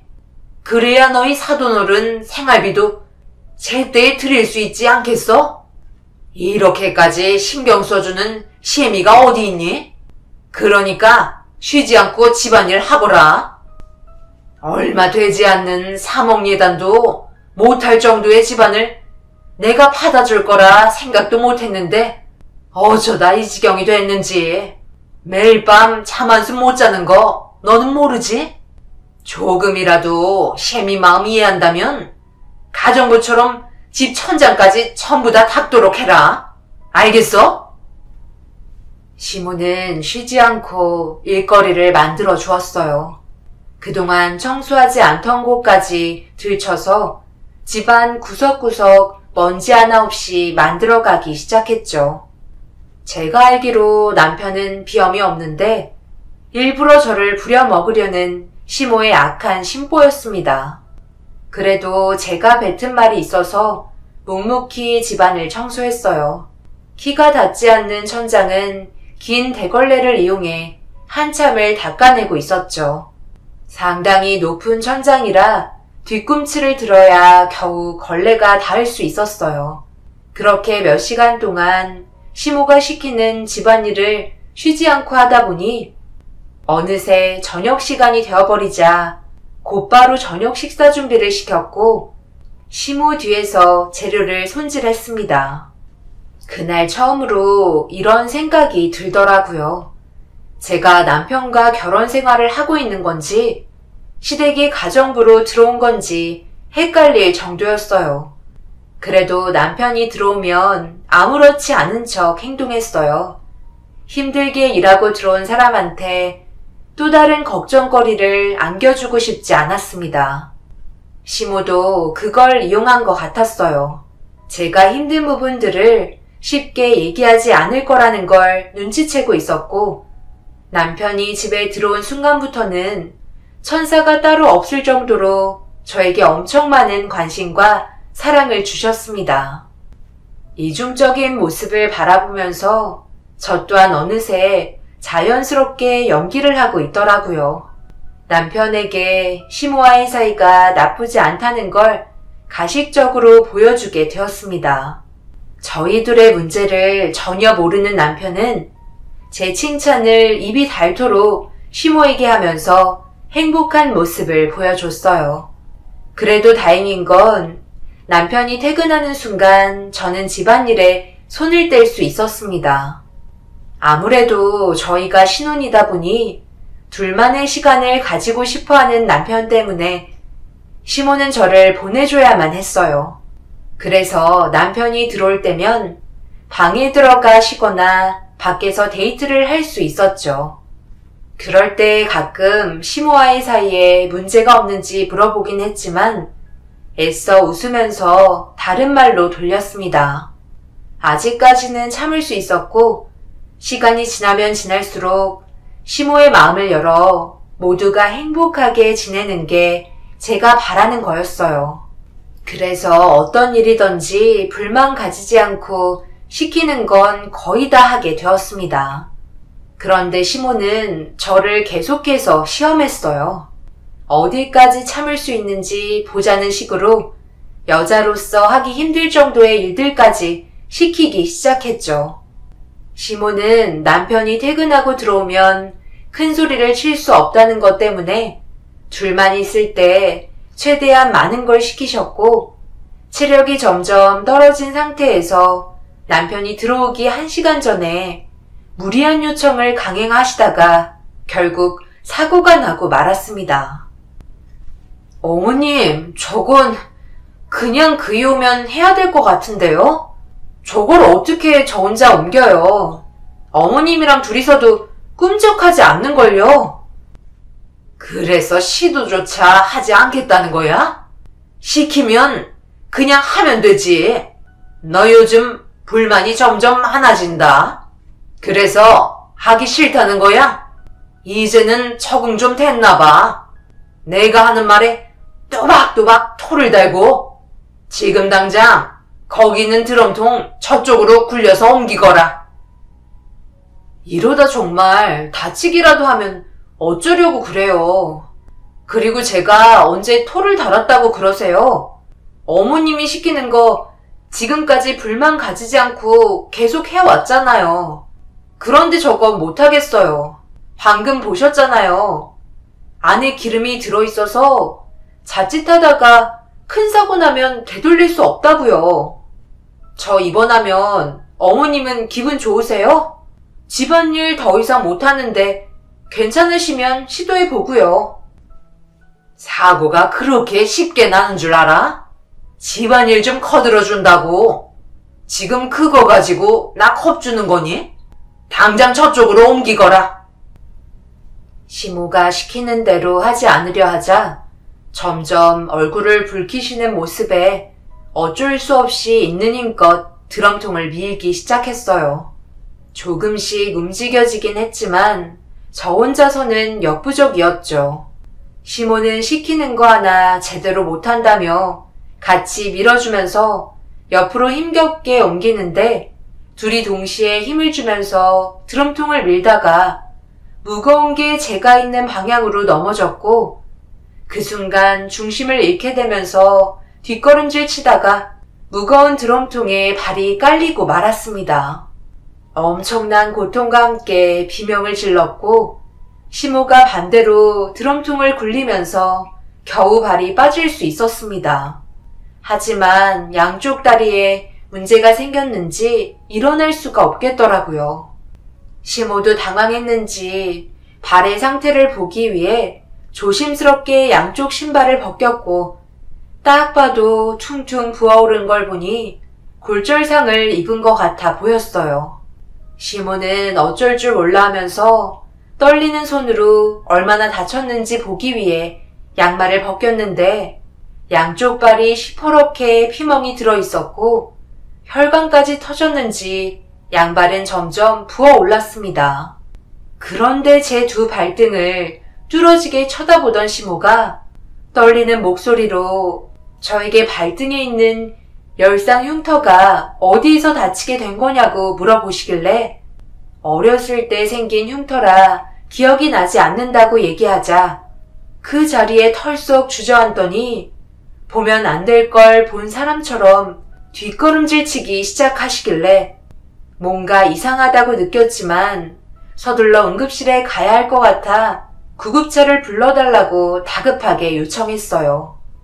시모도 다시 정신을 차리셨는지 구조대에게 도움을 요청하면서 힘겹게 병원을 갈 수 있었습니다. 결국 병원에서 확인한 결과 양쪽 발 모두 골절상을 입게 되었고 긴 수술을 마치고 병원에 옮겨져 최소 3달은 입원을 해야만 했어요. 이 소식을 접하게 된 남편과 시부가 급하게 달려왔고 허리가 좋지 않으신 아빠도 병원을 찾아오셨네요. 제가 모든 사실을 밝힐 줄 알았는지 멀찍이 서서 지켜보고 계시던 시모의 모습을 확인했는데 마음 같아선 남편에게 좀 전에 있었던 상황들을 얘기해주고 싶었지만 그런다고 좋아질 거 하나 없어 저 혼자 드럼통을 무리하게 옮기다가 쓰러지게 되었다며 대충 둘러댔습니다. 시모는 예상하지 못한 말을 듣게 돼서 놀란 표정으로 저를 바라보고 계셨는데 확실히 안색이 좋지 않으신 것 같았어요. 그런데 시모가 아빠를 따로 부르시더니 병실 밖에서 무언가 대화를 주고받으시더라고요. 멀리서 봤을 때 대충 상황을 보니 시모가 아빠에게 죄송하다며 제가 이렇게 된 일에 대해 책임을 지려 하시는 것 같아 보였습니다. 그런데 갑자기 아빠가 시모의 뺨에 손을 올려 붙였고 병원이 떠나갈 정도로 소리를 지르시길래 남편과 시부가 급하게 달려가 영문도 모른 채 아빠를 말리기 시작했어요. 그리고 엄청난 사실들이 시모의 입에서 밝혀지면서 갑자기 저에게 다가와 제 발에 얼굴을 파묻더니 통곡을 했습니다. 아빠는 저에게 남편과 이혼해야 한다며 이루어질 수 없는 관계라고 오열을 하셨습니다. 아빠, 도대체 무슨 일이시길래 갑자기 극단적으로 행동을 하시는 거예요? 어머님, 왜 그러세요? 설명을 해주셔야 저희도 알죠. 세월이 흐른 만큼 그래도 잊고 살아갈 수 있었는데 다시 기억을 되살려 주셔서 정말 고맙네요. 수연이 발등에 화상 자국에 대해 물어보는 순간 딱 알겠더구먼. 수연아, 벌써 30년도 훨씬 지난 얘기를 다시 꺼내야 한다는 게 너무 마음이 아프다. 저 사람 때문에 너희 엄마가 이 세상을 떠나게 된 거라고. 어디서 많이 봤다 했는데 세월이 흐른 만큼 서로 늙다 보니 못 알아봤지만 저 사람만 아니었어도 너희 엄마는 살아있을 수 있었다고. 그때 하필 내가 이리 밀려있는 바람에 산부인과에 늦게 도착을 했는데 하필 너희 엄마는 출산을 하고 있었고 저 사람은 김서방과 산후조리실에 있었는지 화재가 난 상황인데도 겁에 질려 밖으로 나오지 못했었어. 그때 자기 혼자 살겠다며 출산 중이던 너희 엄마를 두고 도망친 원장은 떨어지는 낙하물에 그 자리에서 기절하게 되면서 세상을 떠났고, 출산을 진행 중이던 너희 엄마는 이를 악물고 수연이 너를 낳았단다. 제정신이 아닌 상태로 너를 안고 건물 밖으로 나오려는데 산후조리실에서 저 사람이랑 김서방이 있었던 거야. 그냥 지나칠 수 없었는지 휩싸이는 불길 속에 탯줄도 끊지 못한 상태로 저 사람과 김서방을 빠져나올 수 있게 도와주게 되었고, 연기를 깊게 마시게 된 너희 엄마는 정신이 혼미해졌는지 수연이 너를 천으로 감싸 품에 안고 쓰러지고 말았소. 그때 내가 저 사람과 스쳐 지나가던 순간이었지. 그리고 아빠가 너희 엄마를 발견하자마자 한쪽 손엔 너를 안고 한쪽 손으로 너희 엄마를 힘겹게 끌어당겨서 겨우 밖으로 빠져나올 수 있었어. 하지만 그날 보게 된 너희 엄마의 마지막 순간이었다. 구급차에서 진정을 하고 있던 저 사람이 나에게 어떤 상황이었는지 대충 알려주었지만, 그때 당시 산후조리원에서 서둘러 빠져만 나왔어도 너희 엄마는 이 세상에 살아있을 수 있었다고. 그때 수연이 너를 감싸던 담요에 불이 붙어 발등에 열상 흉터가 생긴 거였어. 그걸 저 사람도 확인했던 거고, 그래서 그때의 기억이 순식간에 떠올라 나를 병실 밖으로 데려가 물어봤던 거야. 내가 그동안 얼마나 힘들었는지 수연이 너는 잘 알 거다. 내 두 눈앞에 있는 저 사람을 나는 절대 용서할 수가 없을 것 같다. 도저히 믿을 수 없는 사실에 할 말을 잃었었고, 시모는 다리를 어루만지며 통곡을 하셨습니다. 쉬지 않고 그날 있었던 일에 대해 용서를 빌었지만, 시모는 저희 엄마를 그 자리에 방치하고 혼자 살겠다며 밖으로 뛰쳐나간 사람이었어요. 도저히 믿을 수 없는 진실에 병원이 떠나갈 정도로 비명을 지르고 말았습니다. 시모는 평생 동안 사죄하며 저에게 잘하겠다고 손이 발이 되도록 빌었지만, 이미 저는 이성을 잃어버린 상태였고 남편도 넋이 나간 표정으로 시모를 바라보고 있었습니다. 결국 아빠는 순간적으로 몰려온 극도의 스트레스를 받게 되시면서 그 자리에서 쓰러지시고 말았어요. 한평생 그날의 기억을 계속해서 떠올리며 지금의 결혼 생활을 유지할 수 없다고 판단하게 되었습니다. 남편도 어떤 말을 해야 할지 몰라 고개만 숙인 채 눈물을 흘렸고, 시모의 잘못된 판단으로 저희는 이혼을 결정해야만 했어요. 그리고 얼마 전 이혼을 하고 몇 달 만에 남편을 만나게 되었죠. 저를 보자고 한 이유는 다름 아닌 그때의 잘못을 씻어버리기 위한 사죄의 보상금을 주기 위해 남편을 통해 저에게 통장 하나를 건네주었어요. 그리고 그 안에 들어있던 금액은 30억이 찍혀 있었습니다. 30년의 세월 동안 아픔을 겪으며 살아왔기 때문에 30억을 준 거냐고 남편에게 물어보니 본인도 의미는 잘 모르겠다며 건네주길래 받지 않으려 했지만, 제가 어떤 반응을 보일지 알고 있었는지 테이블에 통장을 올려놓고 도망치듯 밖으로 나가버렸어요. 남편은 자기 엄마 때문에 벌어진 일에 대해 미안하다며 이 세상을 살아갈 수 있게 해주신 저희 엄마에 대해 평생 감사하게 생각하며 살겠다고 문자를 남겼습니다. 통장을 돌려주기 위해 몇 번이나 전화를 했지만 받지 않았어요.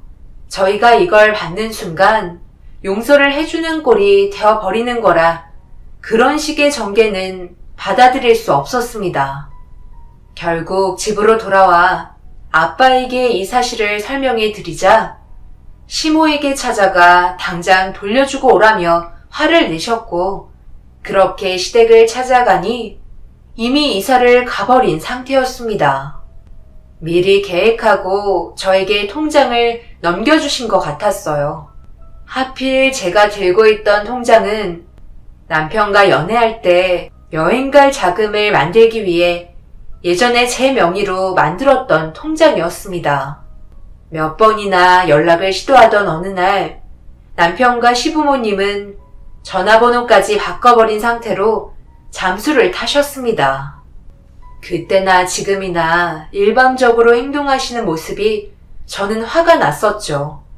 남편의 회사에도 찾아가 봤지만 이미 퇴사를 한 상태였어요. 그런데 제가 왜 이런 고생을 하면서까지 돌려줘야 하나 싶은 생각도 들게 되더라고요. 저 사람들이 일방적으로 저지른 행동을 또다시 제 수고를 더해서 그 사람들을 찾아야 하고 돌려줘야 한다고 생각하니 화가 치밀어 올랐습니다. 지금 현재 여러 가지 복합적인 감정이 밀려오고 있는 상황이에요. 그래서 여러분들의 도움이 필요합니다. 앞으로 저희 가족이 어떤 식으로 대응을 해야 할지 모르겠어요. 하루빨리 이 답답한 상황을 벗어나고 싶습니다. 제 사연 들어주신 분들, 오늘 하루도 평안하셨나요? 언제나 여러분들의 가정에 행복이 가득하시길 바라며 댓글 기다리도록 하겠습니다. 감사합니다. 안녕하세요. 저는 울산에 살고 있는 40대 중반 여자입니다. 제가 여기에 사연을 신청하게 될 거라곤 생각 못 했는데 시댁에서 있었던 일들이 너무 어이가 없어서 글을 쓰게 되었네요. 정말 그동안 몸 부서져라 시모 밑에서 15년 동안 죽어라 일만 해왔습니다. 남편과 결혼을 하고 먹고 살아야 하니 당연한 거였는데 항상 저에게 밥 먹듯이 했던 말들은 전부 다 거짓이었다는 걸 이번 일을 통해서 알 수 있었습니다. 어느 날 시모가 가족 모두를 한자리에 모으셨고 중대 발표를 하셨어요. 저는 시모의 입에서 나온 말을 듣는 순간 엄청난 충격을 받고 말았습니다. 남편도 입을 다물지 못했죠. 그동안 너희들이 회사를 위해 얼마나 많은 노력을 했는지 충분히 잘 알고 있다. 솔직히 나는 집안의 기둥이 사고로 세상을 떠나게 되면서 힘들게 일궈온 회사도 무너지는 줄로만 알았어. 하지만 정말 서로가 위기를 이겨내고 지금의 자리까지 오게 만들었던 부분에 대해 너무 고맙게 생각하고 있다. 나도 이제 어느 정도 안심이 되고 몸도 많이 약해져서 대표 자리에서 물러날까 생각 중인데 오랜 시간 동안 너희들이 일하는 모습을 봐온 결과 내 자리를 물려받을 적임자를 결정하게 되었고 장기적으로 봤을 때 회사를 이끌어갈 경영자는 막내 아들과 며느리가 적합하다고 결정을 내리게 되었단다. 당연히 큰아들과 큰며느리는 이 부분에 대해 불만을 가질 수도 있을 텐데 한 가지만 본 것도 아닌 여러 가지 차질들을 확인하고 판단한 거기 때문에 불만은 제기하지 말고 받아들여줬으면 좋겠구나. 뭐라고요? 지금 이 회사를 동생한테 맡기겠다는 거예요? 어머니, 이게 지금 말이 된다고 생각하세요? 그동안 저랑 이 사람이 얼마나 오랜 시간 동안 몸담고 살았는지 아시면서 그런 말이 나와요? 너희들은 전문적인 지식이 많은 건 아니잖아. 그저 몸으로 때우는 일들만 주로 해왔고 네 동생이랑 막내 며느리는 대학도 나와서 금방 치고 올라올 수 있는 자질을 보고 판단한 거라고. 아무리 막내가 회사에 뛰어든 지 5년밖에 안 됐어도 앞으로 장기적으로 봤을 때 너희들보다 더 현명한 판단과 함께 이 회사를 더욱더 크게 만들 수 있는 잠재력이 충분하다는 걸 보고 결정했는데 엄마 마음 이해해주지 못하는 거야? 너희들보다 펜을 더 굴려봤으니 두말할 것도 없잖아. 그래서 지금 서방님한테 경영권을 물려주시겠다는 거예요? 그럼 그동안 저희한테 뭐하러 그런 얘기를 하셨어요? 이 회사는 저희 거라고 장남이 물려받아야 된다면서 무조건 대표 자리를 남편에게 넘겨준다고 하셨잖아요. 그런 말들 전부 다 거짓이었던 거예요? 그저 일만 시키려고 생각하신 거냐고요. 그리고 어떻게 이런 중요한 결정을 어머님 혼자 판단하실 수가 있으세요? 이 회사를 이끌어가는 건 정말 중요한 문제라고요. 이 사람이 고등학교 졸업하자마자 아버님과 함께 뛰어든 사업인데 당연히 회사에 경험이 많은 이이가 대표 자리에 앉아야 하는 게 맞는 거죠. 어떻게 5년밖에 안 된 서방님이 대표 자리에 앉을 수가 있는 건지 저는 전혀 이해가 되지 않아요. 사무실에서 펜만 굴리는 거와 현장을 직접 뛰면서 안팎으로 쉬지 않고 두 발로 뛰어다닌 저희 남편과는 비교 자체가 되지 않는다고요. 저는 무조건 반대합니다. 형님, 너무 극대노하시는 거 아니에요? 이 사람이 회사가 어떻게 돌아가는지 모르는 것도 아닌데 왜 경영권을 받으면 안 된다는 거죠? 저도 어머님 말씀처럼 충분한 자질이 있다고 판단되는데요. 아직 이 사람에 대해 제대로 아는 것도 없으시잖아요. 그리고 대표 자리에 앉으려 해도 유식한 사람이 앉아야 무게감도 있고 회사에 대해 이미지도 좋게 평가를 받을 수 있는 거죠. 아주버님은 어차피 고졸이잖아요. 대졸과 고졸은 하늘과 땅 차이고 바라보는 시선 자체도 다른데 저희 회사 대표가 고졸이라는 걸 알면 직원들도 그렇고 우리와 거래하고 있는 거래처들은 물론 앞으로 추가적인 계약을 하게 될 고객들까지 전부 안 좋게 볼 거라고요. 왜 하나만 알고 둘은 모르는 거죠? 이러니 몸으로 때우는 일만 하는 거예요. 그래, 나도 막내 며느리가 하는 말에 찬성하는 입장이다. 회사의 이미지가 얼마나 중요한지 우리가 모르는 거 아니잖아. 너희들은 어차피 현장직에 어울리지. 사무실에 앉아서 펜 굴리는 건 적성에 맞지 않잖아. 그러니 대표직은 막내 아들이 물려받는 걸로 하도록 하자. 벌써 임원진들과도 충분히 상의했고 반대하는 직원들 하나도 없으니까 조만간 대표 취임식이 있을 예정이니 그 전에 바쁜 일들은 전부 다 처리하고 이미 결정된 거 너희들도 좋게 받아들이거라. 아무것도 편하된 거 없다. 우리는 이 회사를 위해 열심히 앞만 보며 달려가면 되는 거야. 내 말 무슨 뜻인지 알지? 남편은 화가 머리끝까지 올라와선 흥분을 가라앉히지 못하고 있었어요. 그만큼 기대했던 한마디인데 남편이 아닌 시동생을 대표 자리에 앉히겠다는 말을 들었을 때 엄청난 충격을 받게 되었죠. 남편과 저는 정말 당연하게 생각했던 문제가 왜 이렇게 되어버렸는지 이해를 할 수가 없었고 시동생도 대표 자리에 앉길 원하고 있었네요.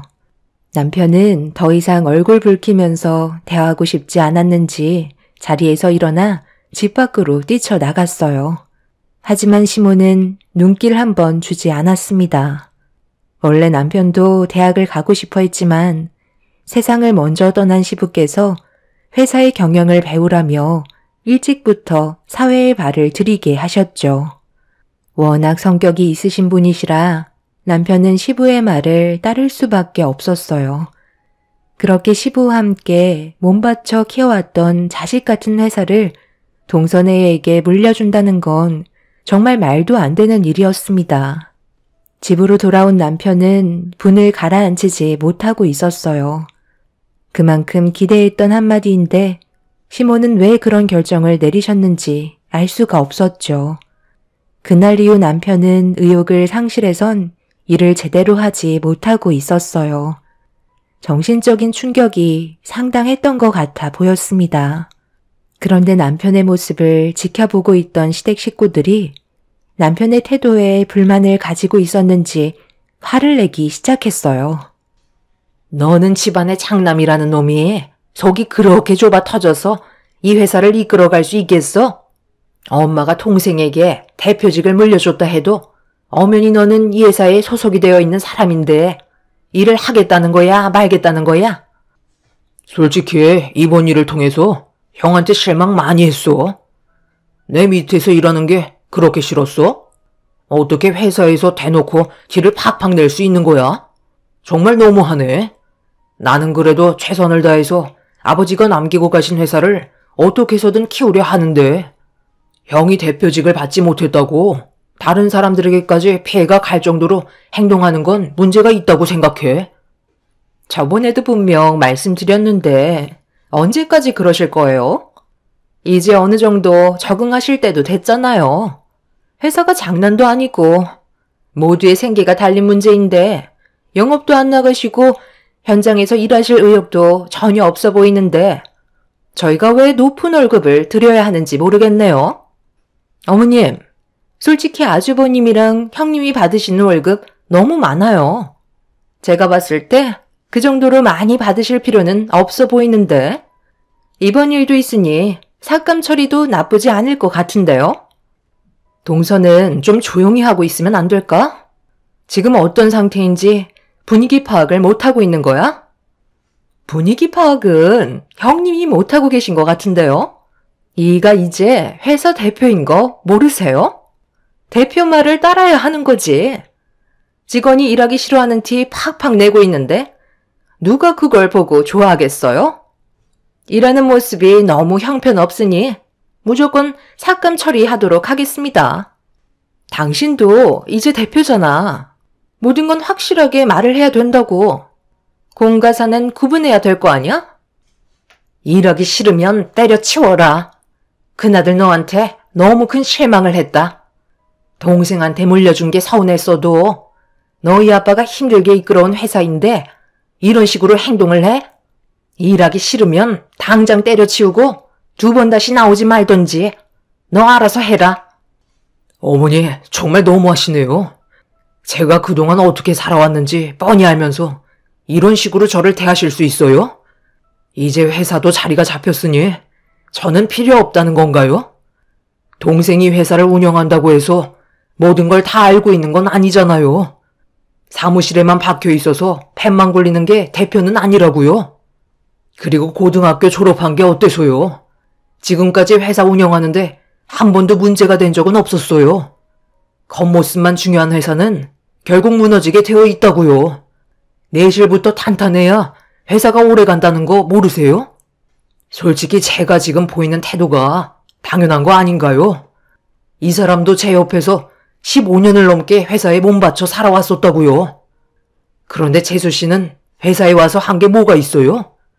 고작 직원들과 농담 따먹기 하고 커피 몇 잔 날라주는 것 말고는 사무실에서 손톱만 깎고 있잖아요. 뭘 얻어 드셨는지 모르겠지만 이렇게 하는 건 정말 이 회사가 무너지게 하는 지름길이라고요. 누구보다 진심인 제가 대표 자리에 앉는 게 회사를 살리는 방법이에요. 그건 너 생각이잖아. 나는 그동안 너희가 일할 때 놀고 먹었니? 나도 회사 밥 지금까지 똑같이 먹었고 누구보다 돌아가는 상황 잘 알고 있다. 나는 막내가 운영하는 방식이 마음에 들고 전문적인 지식도 훨씬 많아서 결정을 내린 거야. 대표가 현장에 나가면 뭐해? 어차피 직원들이 전부 다 알아서 처리할 문제인데 여기 직원들도 최소 10년 동안 함께 일해온 사람들인데 그런 거 하나 모르려고? 대표는 2발로 뛰는 게 아닌 뒤에서 직원들이 성장할 수 있게 도와주는 게 대표의 역할인 거야. 일하기 싫으면 당장 때려치우거라. 일할 사람들이 한두 명도 아니고 너희들 없어도 이 회사 잘만 굴러가니까 우리가 외원하면서 붙잡을 생각도 없다. 꼴에 자존심은 있어가지고 동생이 대표 자리에 앉는 게 그렇게 배 아프니? 대표가 직접 현장에 뛰어들어야 직원들이 믿고 따라오는 거예요. 아무것도 모르는 상황에서 손가락으로 지시만 하면 분명 엄청난 리스크가 뒤따른다고요. 최소한의 피해를 막기 위해서는 누구보다 많은 걸 알아야 한다고요. 그렇게 잘 알고 계신 분이 대표 자리에 앉지 못하신 건 다 이유가 있지 않을까요? 열정만 가지고는 얻을 수 없는 것도 있는 거예요. 어머님이 항상 말씀하셨잖아요. 무식하게 몸으로 때우는 건 먼 미래를 봤을 때 비전이 없다고요. 회사의 경영은 타고나야지만 가능한 거라고요. 어머님은 이 사람의 재능을 본 거고 아주버님은 한계를 본 거죠. 동서의 말을 듣는 순간 저도 더 이상은 참을 수가 없어서 목소리를 높였고 회사 내부에 분열이 일어나기 시작했습니다. 결국 남편은 가족에게 받은 상처와 실망들 때문에 회사를 나오게 되었고 가족 누구도 남편을 붙잡지 않았어요. 저도 정말 서운했던 게 처음 남편과 결혼을 했을 때 가족 모두가 있는 자리에서 시모가 남편에게 했던 말이 있었어요. 시부의 뒤를 이을 사람이고 가족을 먹여 살려야 되는 막중한 책임이 있어서 제가 내조를 잘해줘야 한다고 했었죠. 그래서 저는 남편 옆에서 똑같이 일을 배웠고 눈이 오나 비가 오나 몸살이 나서 병원에 실려가도 항상 남편 옆에 붙어 있으려고 정말 많이 노력을 기울였습니다. 시부도 남편이 있어서 안심이 된다며 걱정을 덜으실 정도였죠. 하지만 시동생은 정반대였었어요. 노는 거 좋아하고 술과는 떨어질 수 없는 사이였습니다. 여자도 정말 많이 바뀌었고 항상 시동생만 보면 인상이 찌푸려질 정도로 막장 인생을 살고 있었죠. 그런데 동서를 만나면서 변화된 모습을 보여주더니 어느 날 갑자기 회사의 경영에 관심을 가지기 시작했고 조금씩 일을 배워가면서 자리를 잡아갔어요. 남편도 그렇고 저 또한 배우자를 잘 만나서 철이 들었다고 생각을 했었지 대표 자리에 앉으려고 밑밥을 깔고 있었다는 건 조금도 생각해 본 적이 없었습니다. 그만큼 저희 부부가 왔을 때 시동생은 대표 자리에 앉기에는 많이 부족한 상태였어요. 그런데 이런 충격적인 결과를 가져오게 되면서 남편은 아예 의욕 자체를 상실하게 된 거였죠. 그동안 쌓아왔던 것들이 시모의 한마디로 한순간에 무너지게 되어버렸으니까요. 거기에 더해 대놓고 무시하는 시모의 행동은 저희를 회사에서 이탈하게까지 만들어 버렸습니다. 그날 이후 남편은 회사에 발도 들이지 않았고 핸드폰의 전원도 꺼버린 상태였어요. 저도 남편 옆에 있는 동안 전화를 받고 싶지 않아 똑같이 핸드폰을 꺼버렸네요. 저희 부부는 그동안 제대로 된 개인 시간을 보낸 적이 손에 꼽을 만큼 없었기 때문에 이번 기회에 머리도 좀 식힐 겸 여행을 떠나려고 준비를 하고 있었습니다. 그런데 며칠이 지나고 시모가 저희 집에 찾아왔어요. 이유는 남편이 회사로 복귀했으면 좋겠다며 갑자기 부탁을 하셨죠. 꼭 이런 식으로 일을 벌여야 되겠니? 회사에서 너희들이 나가면 다른 직원들이 힘들어진다는 건 몰라? 전화는 왜 또 꺼놨어? 그래도 연락은 돼야 도움을 청할 거 아니야. 적어도 회사에서 나가려면 인수인계 정도는 해줘야 하는 거 아니야? 제가 분명 말씀드렸을 텐데요. 더 이상 회사에 미련 없고 그동안 모아놓은 재산으로 여행이나 다니면서 마음 편히 살려고요. 벌만큼 벌었는데 저도 이제 보상 받아야죠. 대사안조한테 도움을 요청하셔봤자 저는 더 이상 회사에 소속된 직원이 아니기 때문에 도와드릴 수 없습니다. 엄마가 그렇게 아끼고 감싸고 있는 대표인 동생한테 가서 해결하라고 하세요. 저희 가족은 오늘 떠나야 하거든요. 일정에 방해되니까 그만 돌아가 주시죠. 큰 소리 치고 싶지 않습니다. 너 지금 엄마한테 뭐하는 행동이야? 정말 갈 때까지 가겠다는 건 아니지? 인연까지 끊어버리고 싶은 거야? 더 이상 미련 없다니까요. 하고 싶은 대로 하세요. 인연 끊겠다는 말에 제가 눈 하나 깜빡할 것 같아요. 어머님, 이 사람 제발 그만 좀 괴롭히세요. 지금 상황에 어떻게 다시 회사로 들어가요? 그리고 어머님 아들이잖아요. 왜 서방님만 감싸고 도는 거죠? 저는 정말 이해를 못하겠어요. 도대체 뭘 원하시길래 상황을 이렇게까지 안 좋게 만드시는 건데요? 이 사람도 머리를 식힐 시간이 필요해요. 앞으로 무슨 일이 있더라도 찾아오지 않으셨으면 좋겠어요. 저도 어머님 얼굴 뵙고 싶지 않고 더 이상 엮이고 싶지도 않아요. 어차피 다시 회사에 들어가봤자 저희가 할 수 있는 건 서방님이 사고친 거 뒤나 닦아주는 신세겠죠. 제 말 틀린 거 아니잖아요? 지금 뭔가 문제가 생겨서 찾아오신 거 아닌가요? 그래, 며느리 네 말이 맞다. 큰 문제는 아니고 회사에 작은 문제가 하나 생겼는데 그걸 좀 처리해줬으면 좋겠구나. 너희들이 골치 아픈 일 뒤처리해주는 담당이잖아? 대표가 가서 수습하는 건 이미지상 보기 안 좋잖니? 그러니 너희가 좀 나서줘라. 그렇게는 못할 것 같아요. 회사에 나올 때 저희는 조금도 관여하지 않기로 했어요. 진짜 회사를 원하신다면 모든 걸 다시 제자리로 돌려놓으시면 되겠네요. 그게 아니라면 어머님이 얻으실 수 있는 건 더 이상 아무것도 없으실 거예요. 시모는 제 말이 끝나자마자 버르장머리가 없다며 머리채를 잡았어요. 남편이 급하게 시모와 저를 분리시켜줬지만 제 머리채를 잡는 순간 저도 이성을 잃어버렸기 때문에 그동안 쌓여있던 불만들을 폭풍이 휘몰아칠 듯 퍼붓기 시작했습니다. 시모는 제가 난리를 치자 당황하셨는지 꼬리를 내리시곤 나중에 다시 찾아오겠다며 급하게 자리를 피하셨어요. 시모가 다녀간 이후 저희 가족이 준비한 여행에도 차질이 생겼고 이미 기분이 상해버린 터라 일정을 취소하고 말았습니다. 정말 오래간만에 애들과 함께 바람 좀 쐬려고 했던 건데 시모의 생각 없는 행동들이 제 흥분을 가라앉히지 못하게 만들었어요. 그래서 남편에게는 잠깐 바람 좀 쐬고 오겠다며 혼자서 밖으로 나와 차를 타고 회사를 향해 달려갔죠. 저희 부부가 그동안 노력했던 온갖 희생들에 대한 배신이라 더는 참고 넘어갈 수가 없었네요. 그렇게 회사에 도착한 뒤에 시댁 식구들이 있을 사무실에 발을 들였는데 대표실에서 동선혜와 시모가 서로 심각한 대화를 주고받고 있었습니다. 걱정하지 마라. 여태까지 숨겨왔는데 아무것도 모르고 있잖아?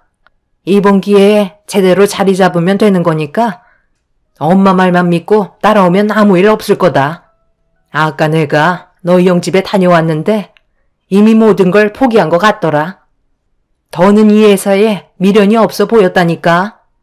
내가 두 눈으로 똑똑히 확인했으니 그만 불안해하고 앞으로 네가 대표로서 회사를 잘 이끌어가도록 노력하면 되는 거야. 직원들 대부분 근속 연수가 10년이 넘어가는데 걱정할 필요 전혀 없어. 엄마 말대로 제가 대표가 돼서 좋긴 한데 우리가 정말 잘할 수 있을까? 솔직히 대표 자리는 형이 어울리는데. 너는 누구 아들이야? 내 아들이야. 그네는 내 아들이 아니잖아? 그럼 엄마는 누구한테 대표 자리를 앉혀주고 싶겠어? 당연히 너한테 이 자리를 물려주고 싶은 거야. 내가 이날만 얼마나 기다렸는데 밑바닥 작업 튼튼하게 다져놨으니까 무너질 일은 절대 없을 거다. 어차피 시간이 지나면 너도 자연스럽게 알아가는 것들이고 모르는 건 다른 직원들한테 배우면 되는 거야. 그런 건 전혀 부끄러운 게 아니란다. 어차피 직원들도 가정이 있고 당장 먹고 살아야 하는데 네가 대표 자리에 앉았다고 해서 달라지는 것 조금도 없으니까 안심하고 천천히 하나씩 배워나가자. 그 정도는 노력할 수 있는 거잖아. 형님이랑 아주버님이 이 사실을 알면 아주 까무러치겠어요. 어머님은 그동안 이런 사실을 어떻게 숨기고 있었어요? 몇 년도 아니고 오랜 기간 동안 진실을 숨긴다는 건 정말 힘든 일이었을 텐데 정말 대단하세요. 저도 옆에서 도울 수 있는 건 뭐든 할 테니까 걱정하지 마시고 어머님은 이제 집에서 두 발 뻗고 푹 쉬세요. 저희가 그래도 회사 밥 먹은 지 5년이나 됐잖아요. 그래, 너만 믿고 있으마. 똑 부러지는 막내 며느리 때문에 내가 그래도 조금은 마음이 놓인다. 나도 이제 남은 인생 마음 편히 살아도 되지? 그동안 누리지 못했던 것들 좀 하면서 살아가야 하지 않겠어? 이제야 속이 후련하네. 지금 뭐라고 하셨어요? 저희 남편이랑 서방님이 배다른 자식이라는 말이에요? 제가 분명 똑똑히 들었는데요. 이 사실을 그이는 모른다는 거네요? 어떻게 이런 중요한 사실을 여태까지 숨기고 있었던 거죠?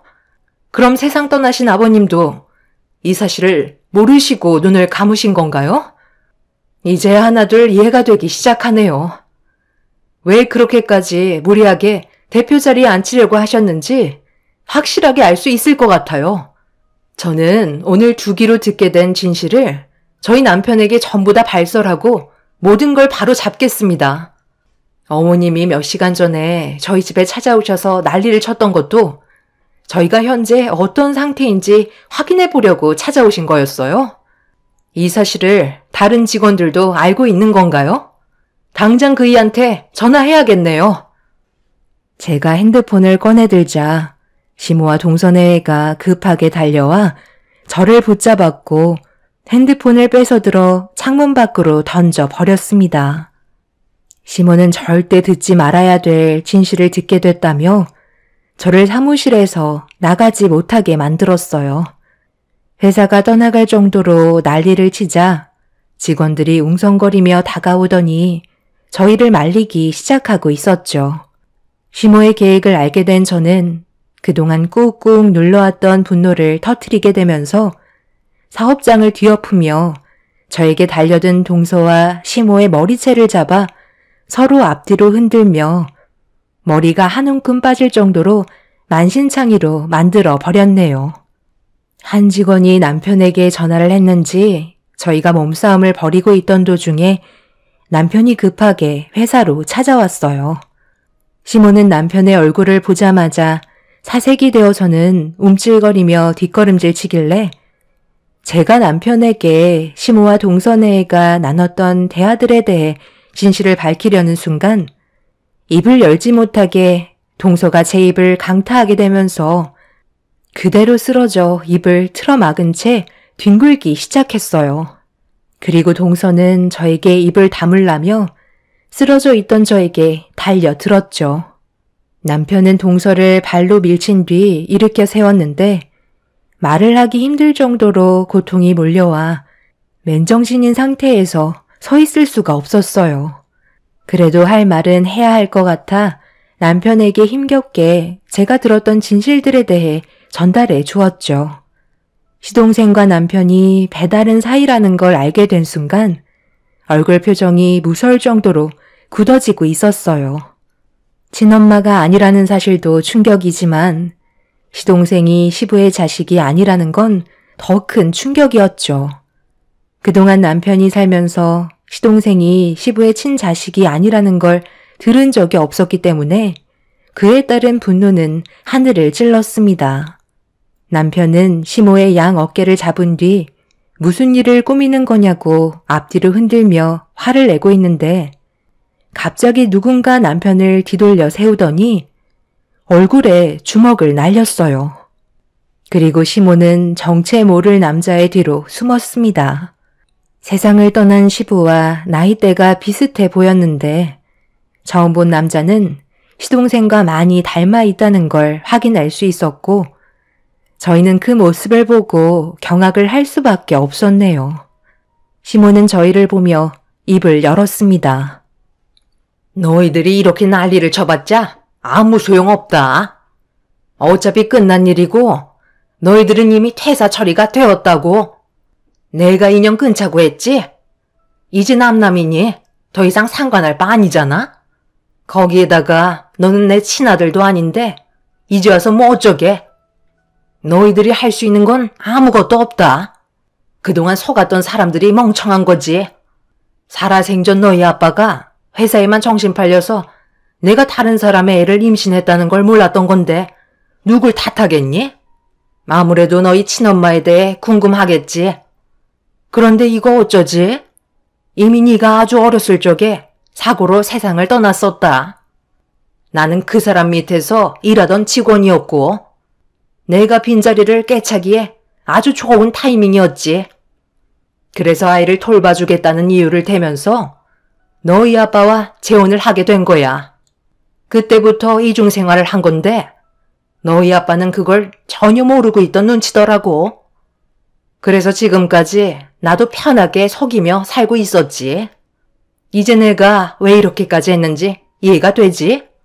대충 알아먹었으면 이제 그만 내 회사에서 싹 다 물러가라. 그리고 2번 다시 찾아오지 말아라. 남편은 시모의 말에 상당한 충격을 받았는지 더 이상 아무 말도 하지 못하고 시모와 시동생을 번갈아 가면서 쳐다보고 있었어요. 남편은 두 주먹을 부들부들 떨면서 절대 가만두지 않겠다며 회사를 나왔습니다. 그날 이후 남편은 정말 달라진 모습을 보여주고 있었어요. 두 눈에 엄청난 분노로 가득 차 있었죠. 하루 온종일 전화만 붙잡고 있으면서 무언가를 준비하고 있었습니다. 저는 남편이 부탁하는 것들을 도와주기 시작했고 몇 달이 지나서 저희는 다른 계획을 세우게 되었죠. 남편은 시부에게 그동안 물려받았던 회사 생활에 대한 노하우들과 기술들로 똑같은 회사를 차렸고 한평생 같이 일해왔던 많은 사람들을 남편 쪽으로 되돌리기 위해 엄청난 노력을 기울였어요. 그에 따른 손해도 막대했었죠. 그런데 시모와 동선회의 이력들이 거래처 사람들과 소속되어 있던 직원들 사이에 입소문이 퍼지게 되면서 저희가 내쫓기게 된 상황에 대해 안타깝게 생각한 많은 사람들이 저희를 도와주겠다고 하나둘 모여들었고 시모의 회사에 있던 직원들도 저희 쪽으로 전부 이전이 되었습니다. 시모는 새로운 직원을 뽑으면 된다고 했지만 한번 금이 가기 시작한 회사는 결국 무너지게 되었고 간판만 달고 있는 빈 껍데기로 남게 되었죠. 시부는 남편에게 회사가 아닌 많은 거래처와 직원들에게 신뢰라는 재산을 남겨주신 거였어요. 저희를 돕겠다고 두 팔 걷어붙인 많은 분들 덕분에 남편은 새 출발을 할 수 있었습니다. 아들, 정말 1억이야? 우리가 함께 살아온 삶을 이런 식으로 끝낼 거냐고. 네가 그렇게 아끼던 동생이 지금 너 때문에 망했는데 어떻게 눈 하나 깜빡 안 하고 연락을 하지 않는 거니? 세상 떠난 너희 아빠는 가족 간의 분열을 원하지 않을 거다. 가족 간의 분열은 당신이 자초한 거 아닌가요? 저는 더 이상 할 말이 없습니다. 이미 모든 걸 다 알아버렸는데 제가 받아줄 이유가 없죠. 당장 나가주세요. 유식한 자식이랑 며느리 데리고 있으신데 뭐가 문제예요? 충분히 일어날 수 있는 조건이 되잖아요. 저희는 절대 받아줄 생각 조금도 없으니까 잘난 가족들 데리고 열심히 살아보세요. 이미 저희 관계는 예전에 끝난 거라고요. 결국 시모는 사정사정하면서 다시 좋은 관계로 돌아가길 원했지만 이미 판은 커져버린 상태였기 때문에 받아줄 마음은 조금도 없었습니다. 그날 이후 시모와 동선회회는 텅텅 비어버린 회사에 겉핥기식으로 배운 걸로 직원들을 새로 뽑아 억지로 운영을 하다가 빚만 떠안고 싹 다 알거지 인생이 되어버렸네요. 시동생은 다시 예전의 상태로 돌아가 인생을 막 살기 시작했고 동선은 그런 시동생과 함께 살고 싶지 않다며 이혼을 하게 되었습니다. 저희한테 몇 번이나 도움을 요청했지만 현재까지 조금도 도와주지 않고 있는 상태입니다. 그리고 시모가 망하게 만든 시부의 회사를 남편이 다시 되찾아 새롭게 리모델링해서 운영을 하고 있습니다. 정말 너무나도 충격적인 일들이 눈앞에 펼쳐지는 바람에 저희가 겪게 된 아픔은 엄청났고 지금도 믿어지지 않고 있습니다. 많은 분들의 도움이 아니었다면 저희는 정말 삶이 힘들어졌을 텐데 남편을 믿고 따라와 주신 많은 분들께 이 자리를 빌려 감사하다는 말을 전해드리고 싶네요. 앞으로 그 사람들과 더 이상 엮이고 싶지 않습니다. 남은 인생 남편과 자식들 보며 행복하게 살길 바랄 뿐이네요. 제 사연 들어주신 분들, 올해도 하시는 일이 무엇이든 좋은 일들만 가득하시길 바랍니다. 감사합니다.